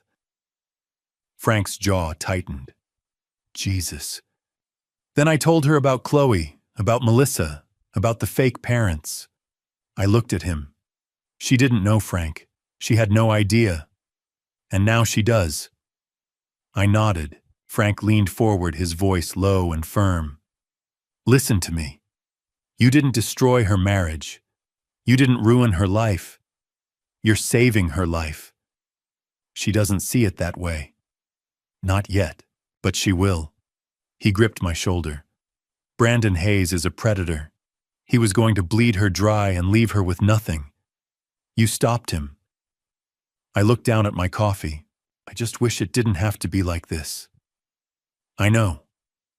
We sat in silence, 2 old men in a dark kitchen, while somewhere across the valley my daughter's world fell apart, and I couldn't do a damn thing to stop it. Sunday morning, November 10th. James Maxwell's office was quiet. The hallways empty except for the hum of the air conditioning and the distant sound of traffic on Camelback Road. I sat across from Maxwell at his desk, a yellow legal pad between us covered in names and notes. Frank Donovan sat to my right, arms crossed, his face set in grim determination. Let's go through the witness list one more time, Maxwell said, tapping his pen against the pad. Preliminary hearing is in 6 days. We need everyone locked in. I nodded. Go ahead. Denise Crawford, he began. Also known as Linda Hayes, she's agreed to testify about the fake parent scheme. She'll bring the contract Brandon gave her, the text messages, and the Venmo receipts, showing he paid her $2,500. She called me Friday night, I said. She sounded genuinely remorseful. Good. Remorse plays well in court. Maxwell made a note. Alan Porter, Richard Hayes. Same deal. $2,000. He's on board. Between the two of them, we can prove Brandon fabricated his entire family background. Frank leaned forward. What about the women he scammed before? Michelle Torres, Denver, 2021. $95,000 stolen through a fake restaurant investment scheme. She's willing to testify via Zoom. Maxwell flipped a page. Jennifer Adams, San Diego, 2022. $67,000. Same story, fake crisis, fake urgency, real money. She'll also testify remotely. I felt a flicker of gratitude toward these women. They didn't have to come forward. They could have stayed silent, buried. The shame moved on. But they chose to speak. And Melissa Rodriguez, I asked. She's local, so she'll appear in person. Single mother, 4-year-old daughter, 3 years of unpaid child support. Her testimony establishes a pattern of abandonment and financial irresponsibility. Maxwell looked at me. She'll be compelling. I thought of Chloe coloring on the floor of that small apartment. She's a good mother. She deserves justice. She'll get it. Maxwell set down his pen. Now the harder part. Detective Carter called me yesterday. I straightened. What did he say? Amanda is also under investigation. The words hung in the air like a blade. For what? Frank asked, though we all knew the answer. Conspiracy to commit fraud, identity theft, forgery. She directly withdrew funds from your accounts using the forged power of attorney. She signed the documents. She facilitated the sale of the rental property. Maxwell's voice was clinical, detached. The state has enough evidence to charge her as a co-conspirator. My chest tightened. How much time? If convicted, 18 months to 3 years. 3 years. My daughter. In prison. Jesus. Frank muttered. Maxwell leaned back in his chair. But the prosecutor is willing to offer a deal. What kind of deal? Amanda testifies against Brandon, full cooperation. She provides documentation, communications, anything that ties him to the fraud. In exchange, the prosecutor will recommend a suspended sentence, probation, community service, restitution, but no jail time. I stared at him. And if she refuses, then she goes to trial. And if she's convicted, she serves the full sentence. Frank looked at me. Has she been contacted? Carter tried to reach her yesterday. She didn't answer. He left a message explaining the situation and gave her until Wednesday to respond. Wednesday. 3 days from now. What do you think she'll do?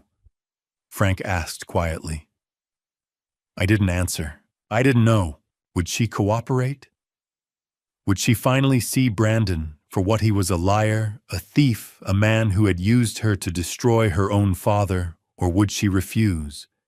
Would she stand by him, convinced that I was the villain, that this was all some elaborate scheme to control her life? I thought of the girl who used to hold my hand crossing the street, the girl who drew pictures of superheroes, the girl who promised to take care of me after her mother passed. And I thought of the woman who had threatened to lock me in a memory care facility. I didn't know which version of Amanda would show up on Wednesday. Warren, Maxwell's voice pulled me back. Sorry. What? I asked if you want me to reach out to her. Lawyer to lawyer. Explain the situation. I hesitated. Would it help? It might. Sometimes hearing it from a neutral party makes a difference. Do it, I said. But don't pressure her. Just make sure she understands what she's facing. Maxwell nodded. I will. We finished the meeting an hour later. Frank walked me to my car, his hand on my shoulder. She'll do the right thing, he said. I hope so. She's your daughter, Warren. Deep down, she knows the truth. I wanted to believe him. I really did. But I'd spent the last 2 weeks learning that the people you trust the most can hurt you the deepest. The night of November 15th, I lay awake in bed, staring at the ceiling. Tomorrow was the preliminary hearing. Tomorrow a judge would decide whether there was enough evidence to move forward with charges against Brandon Hayes. And somewhere across the valley, Amanda was making a choice. Cooperate and save herself. Refuse and go down with the man who had destroyed us both. I thought of Catherine, wondered what she would say, wondered if she would forgive me for what I was about to do to our daughter. At 2 a.m. my phone buzzed, a text from James Maxwell. Amanda's attorney just called. She's in. She'll testify. Preliminary hearing is still on for tomorrow 9 a.m. I read the message 3 times. Then I set the phone down, closed my eyes, and let out a breath I didn't know I'd been holding. She chose the truth. She chose to survive. And maybe, just maybe, she chose me. The Maricopa County Superior Court sat like a concrete fortress in downtown Phoenix, its glass and steel facade glinting in the early morning sun. I arrived at 8 o'clock, my tie knotted too tight, my hands clammy despite the dry November air. Frank met me at the entrance. He didn't say anything, just clapped me on the shoulder and walked beside me through security, through the lobby, up the elevator to the 3rd floor. James Maxwell was waiting outside courtroom 3C, briefcase in hand, his expression calm and professional. Ready? He asked. I nodded, though I wasn't sure I was. Brandon's already inside. He was transferred from the 4th Avenue jail this morning. And Amanda? Maxwell's face tightened. She's not coming. My stomach dropped. What do you mean she's not coming? She said she'd testify.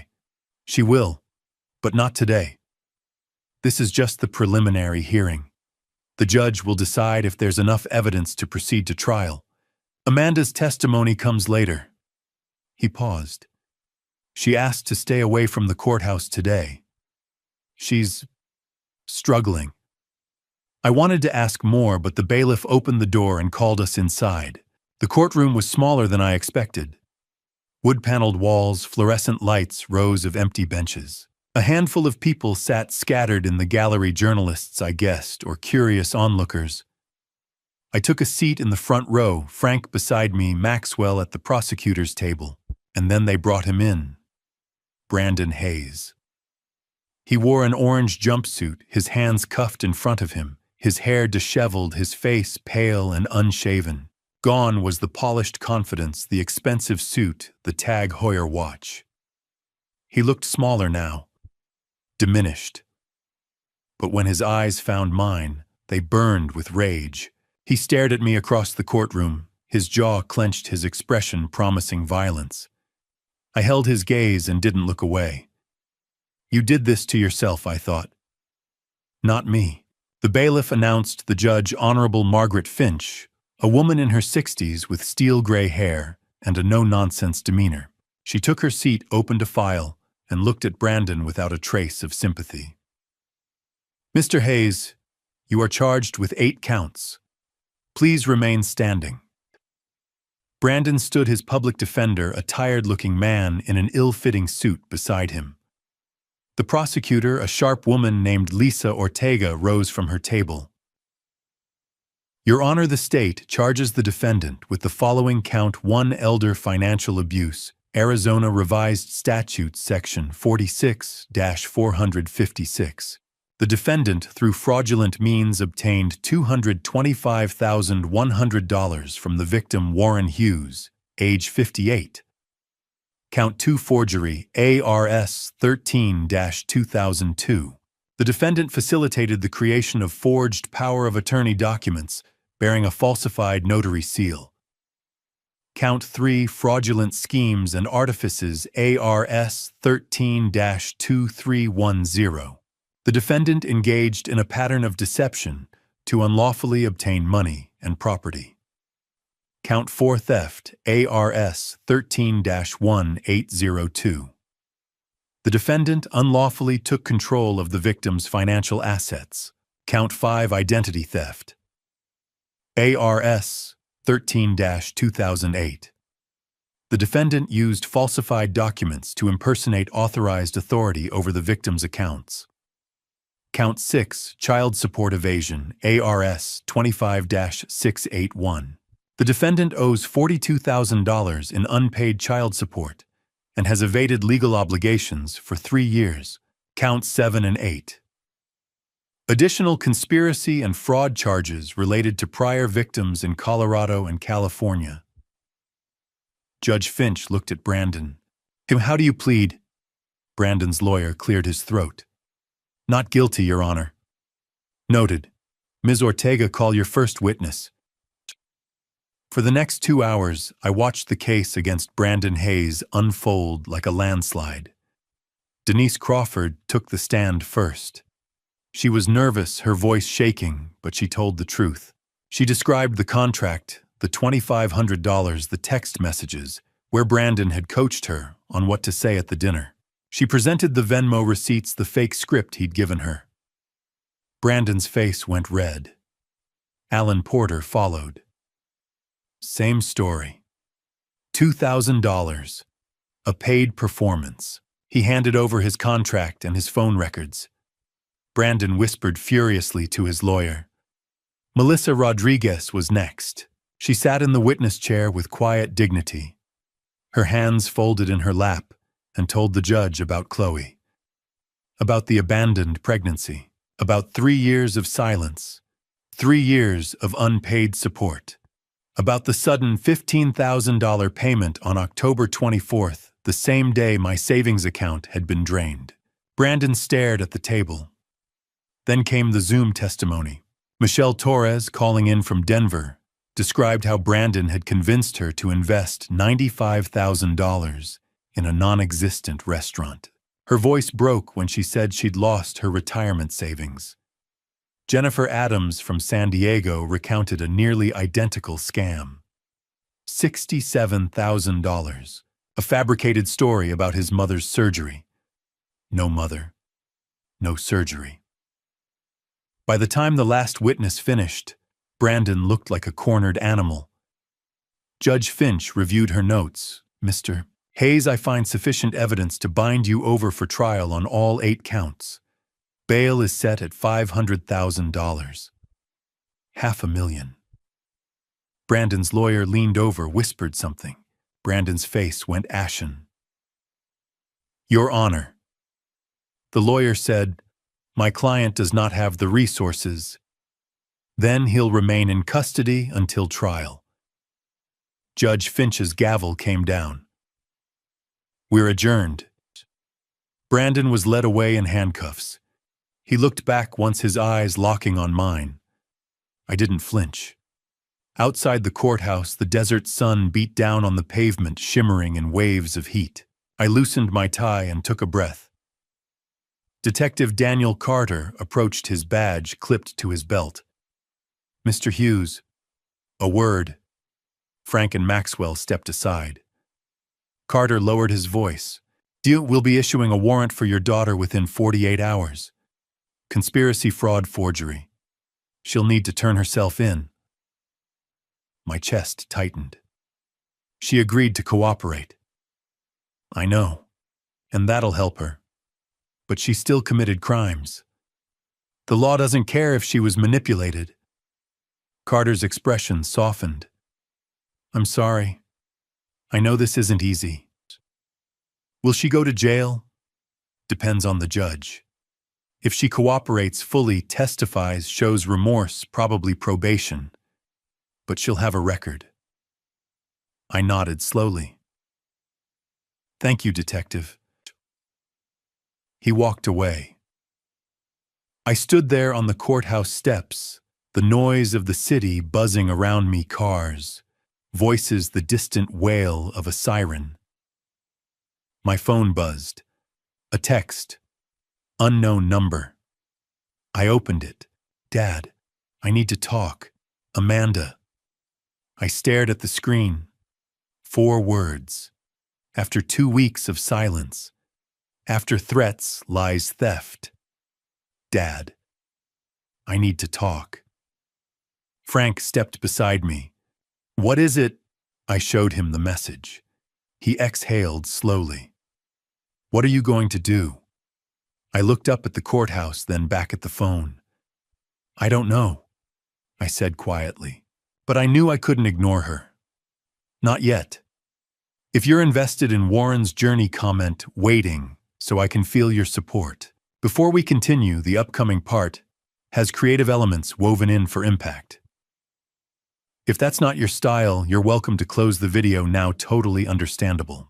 The cafe in Old Town Scottsdale was quiet at 4 in the afternoon. I sat near the back, black coffee untouched, waiting. Amanda walked in 7 minutes late. I almost didn't recognize her. No makeup, hair in a messy ponytail, oversized gray sweater jeans. Her eyes were red and swollen, her face pale. She looked like she hadn't slept in days. She sat down across from me without a word. Hi, Dad. Her voice was barely audible. Hi, sweetheart. Silence stretched between us. She twisted her fingers together, staring at the table. I'm sorry, she whispered. I'm so sorry, Dad. For everything. For the money. For the house. For what I said about Mom. About the nursing home. I didn't mean it. I was just... Her voice broke. She pressed her palms against her eyes, trying not to cry. I waited. Brandon told me you wouldn't even notice, she said, tears spilling over. He said you had so much money that taking a little wouldn't hurt you.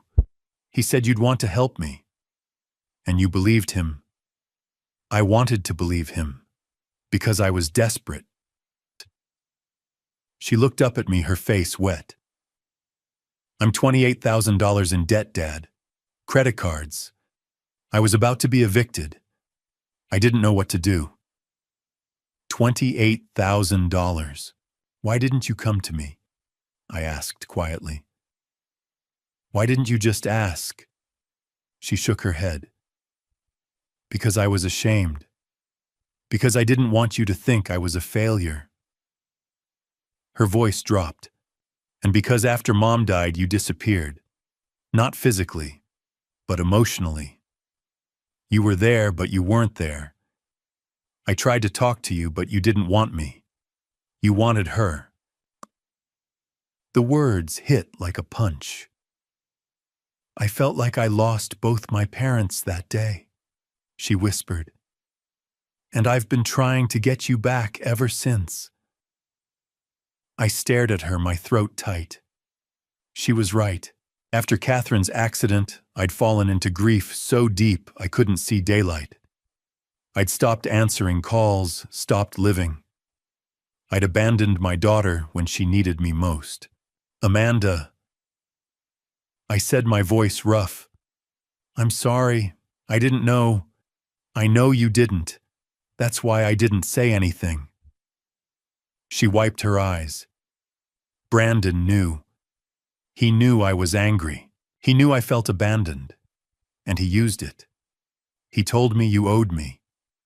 That taking the money wasn't stealing it, was taking what was already mine. And now I know he lied about everything. The investments, the properties, his parents, his whole life. Her face twisted with shame. I helped him steal from my own father, and I can't take it back.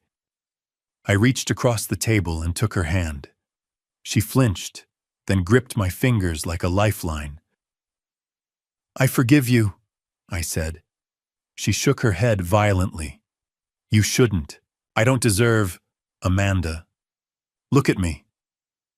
She did, tears streaming. I forgive you. You made a mistake. You were manipulated. But you're still my daughter. And I love you. She broke. She bent forward, sobbing into her hands. I stood, walked around the table, and pulled her into my arms. She buried her face in my shoulder and cried deep, wrenching sobs that sounded like they'd been buried for years. I held her and whispered the words I should have said 3 years ago. I'm sorry. I'm so sorry I wasn't there. I'm sorry, Dad. I'm so sorry. We stayed like that for a long time. At 4:45, the door opened. Detective Daniel Carter stepped inside. Amanda pulled away from me, wiping her face. I called him, she said quietly.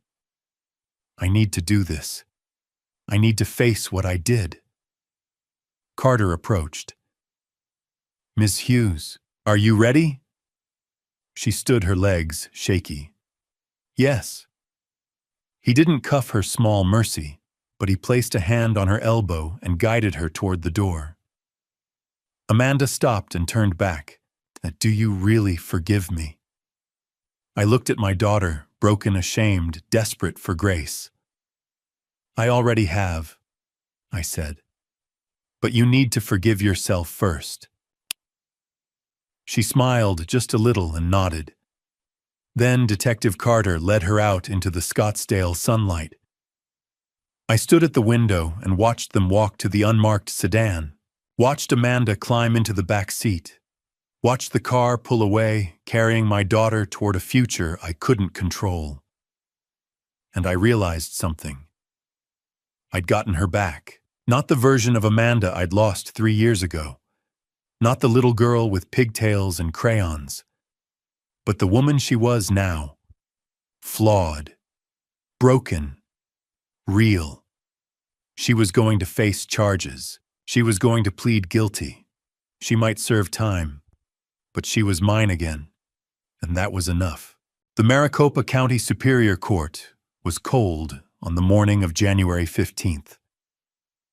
I sat in the front row, alone, my hands folded in my lap, watching as the bailiff called the room to order. All rise, the Honorable Margaret Finch presiding. The courtroom stood. Judge Finch entered, her gray hair pinned back, her expression unreadable. She took her seat and surveyed the room. The state of Arizona versus Brandon Michael Hayes and Amanda Marie Hughes. Please be seated. I sat. Brandon was led in first, wearing the same orange jumpsuit from the preliminary hearing, his hands cuffed in front of him. He looked thinner now, his face hollow, his eyes dark. He glanced at me once, a flicker of rage, then looked away. Amanda came next. She wore a simple navy dress, her hair pulled back, no makeup. She looked small, fragile. When her eyes found mine, I gave her a small nod. She nodded back, then sat beside her public defender. The trial lasted 3 days. On the first day, the prosecutor presented the timeline, the forged power of attorney, the unauthorized withdrawals, the fake boutique, the sale of the rental property. Every transaction, every lie, every manipulation laid out in cold, clinical detail. Michelle Torres testified via Zoom from Denver. She spoke calmly, but her voice shook when she described losing $95,000 to Brandon's fake restaurant scheme. Jennifer Adams followed. San Diego, $67,000, a fabricated story about a dying mother. She cried on the screen. On the second day, Denise Crawford and Alan Porter took the stand. They each described the fake parent scheme, the contracts, the script Brandon had given them. Denise apologized to me directly from the witness chair. "I'm so sorry, Mr. Hughes. I didn't know." Melissa Rodriguez testified in person. She held herself together until the prosecutor asked about Chloe. Then her voice broke. "He left when she was 6 months old. I haven't heard from him in 3 years, until he sent $15,000 in October. Money he stole from Mr. Hughes." Brandon stared at the table, jaw clenched. On the third day, I took the stand. The prosecutor asked me to describe the fraud. I did step by step. The missing money, the forged documents, the hospital visit where Amanda had tricked me into signing the power of attorney while I was weak and feverish. "Mr. Hughes," the prosecutor said, "your daughter participated in this fraud. She withdrew funds. She facilitated the sale of your property. How do you feel about that?" I looked at Amanda. She was staring at her hands, tears streaming down her face. "My daughter stole my money," I said quietly. "But Brandon Hayes stole her soul." The courtroom was silent. He manipulated her. He exploited her grief, her loneliness, her desperation. She made a terrible mistake. But he's the one who made her believe it was justified. The prosecutor nodded. "Thank you, Mr. Hughes." Then it was Amanda's turn. She walked to the stand, slowly, her hands trembling. The prosecutor asked her to recount the fraud. She did, her voice shaking, stopping every few sentences to wipe her eyes. "I lied to my father. I forged his signature on documents. I took his money. I helped Brandon sell his house." She looked at me, her face wet. "I'm so sorry, Dad. I'm so sorry." Brandon's lawyer stood. "Ms. Hughes, you're testifying against Mr. Hayes to save yourself, aren't you?" "No," Amanda said. "I'm testifying because what we did was wrong, and I need to take responsibility." "You expect this court to believe—" "Objection," the prosecutor said, badgering the witness. "Sustained." Brandon's lawyer sat down frustrated. Then Brandon himself took the stand. He denied everything. Said Amanda had acted alone. Said he'd tried to stop her. said I was the one lying trying to frame him because I disapproved of the relationship. The jury didn't buy it. When Amanda's lawyer cross-examined him, Brandon lost his composure. He pointed at Amanda, his voice rising. She's lying. She's the one who planned everything. She used me. Amanda flinched, but didn't look away. Mr. Hayes, the judge said sharply, control yourself or you'll be removed from the courtroom. Brandon sat back, seething. On January 19th, the jury returned. Guilty on all counts. Judge Finch sentenced Brandon first. Mr.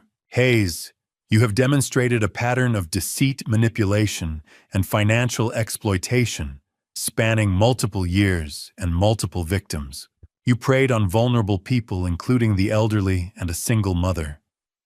This court sentences you to 5 years in the Arizona Department of Corrections. You are also ordered to pay restitution of $275,100 to Warren Hughes and $42,000 in child support to Melissa Rodriguez. Brandon's face went white.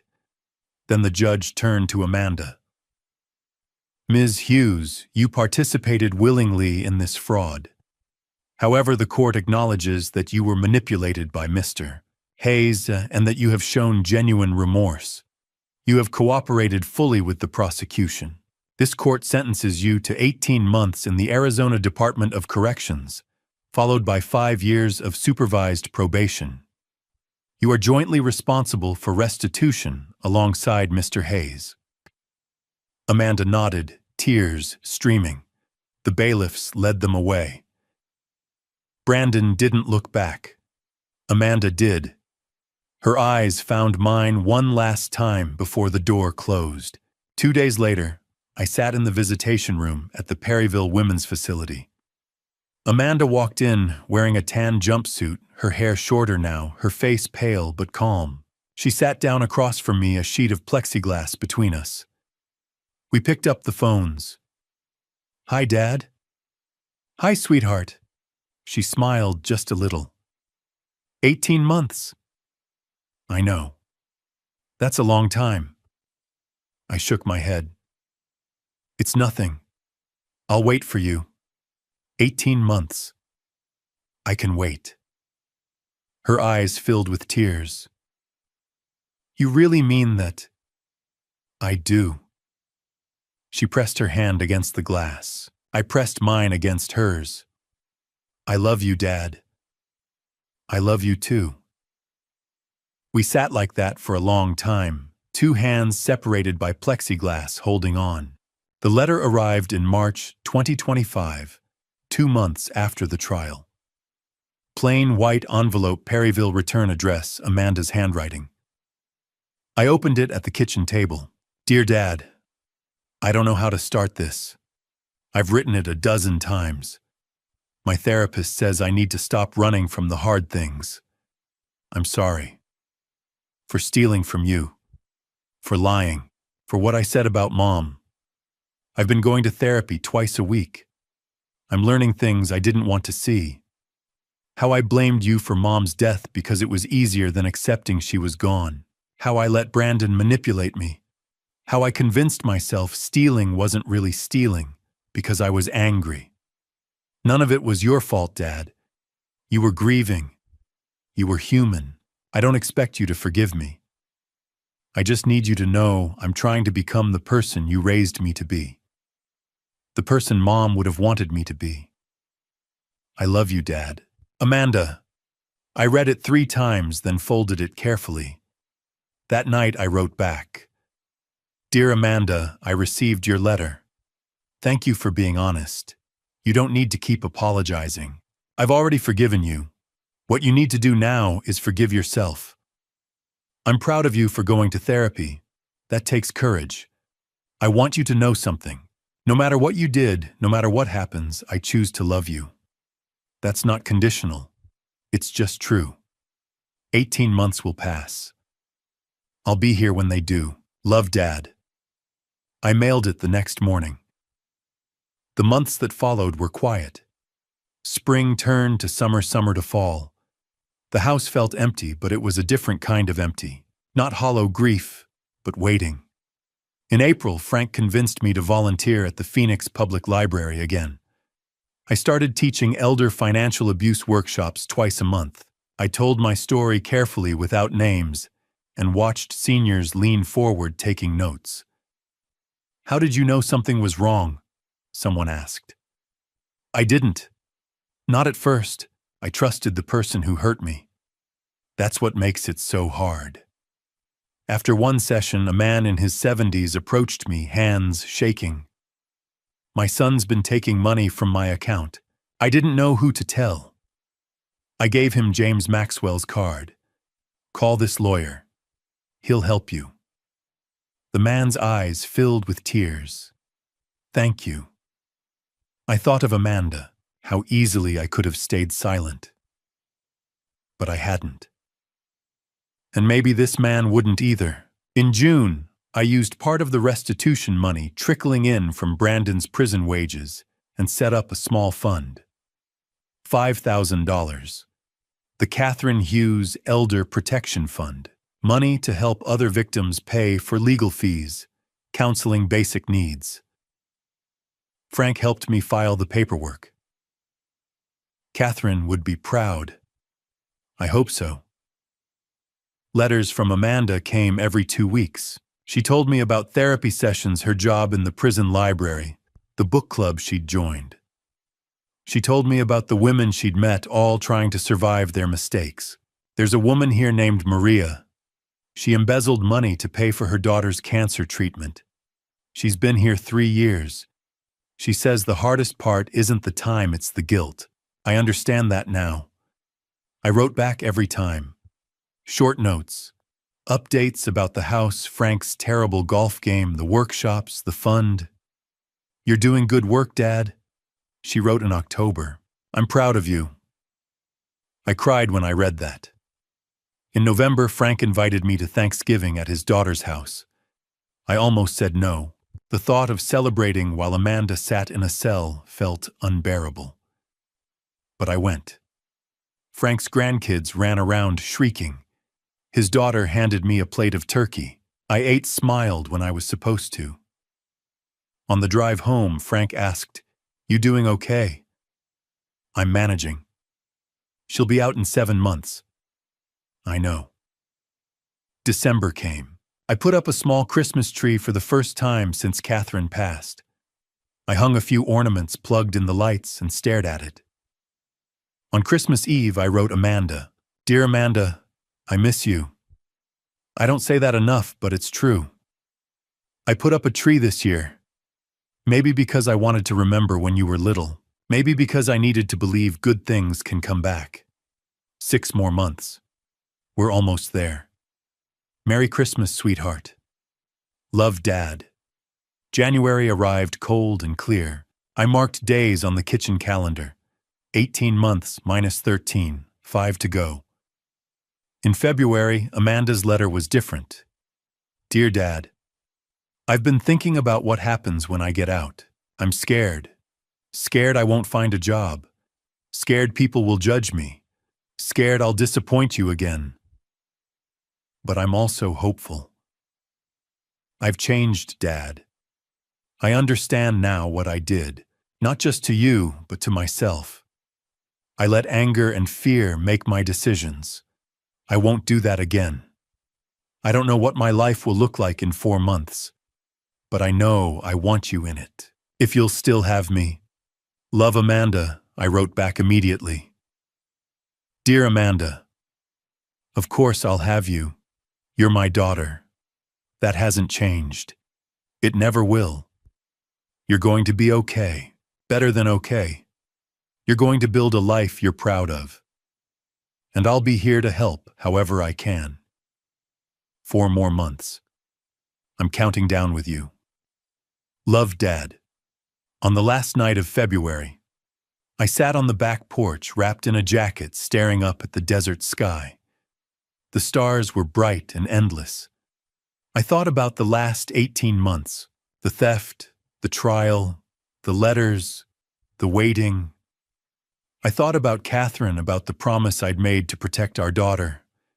I'd failed for a long time, but in the end I'd kept it. I reached into my jacket and pulled out a folded piece of paper. Amanda's drawing from 1999. My daddy the hero. The crayon lines faded the paper soft. I stared at it for a long time. We made it, Catherine. I whispered into the cold desert air. 4 more months. We're going to make it. And for the first time in years, I believed it. When I look back at everything that happened, I don't just see betrayal. I see my own silence, my own grief, my own blindness.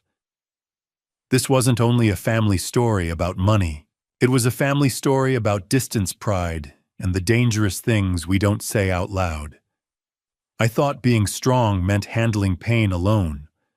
I was wrong. If you take anything from this family story, let it be this. Don't ignore red flags just because they come wrapped in love. Don't sign what you haven't read.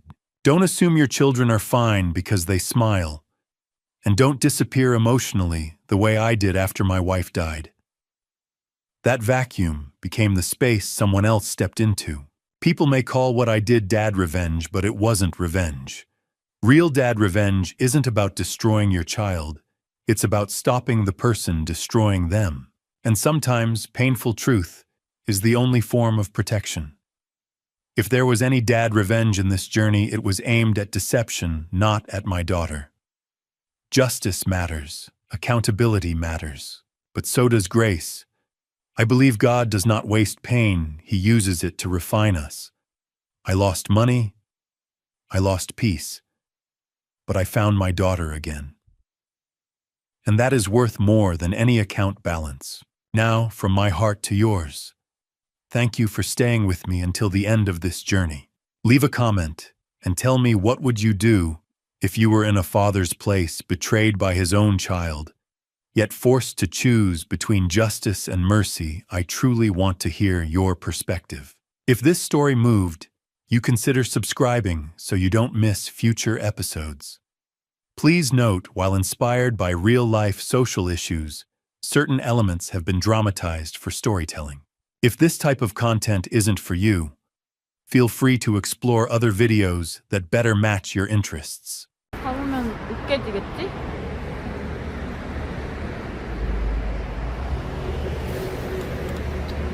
아, 이걸 사고 방송을 켰어야 됐나? 아, 천천히 가보자, 지금. 나 랩네이 장바구니 들고 다니는 여자. 너무 무겁다.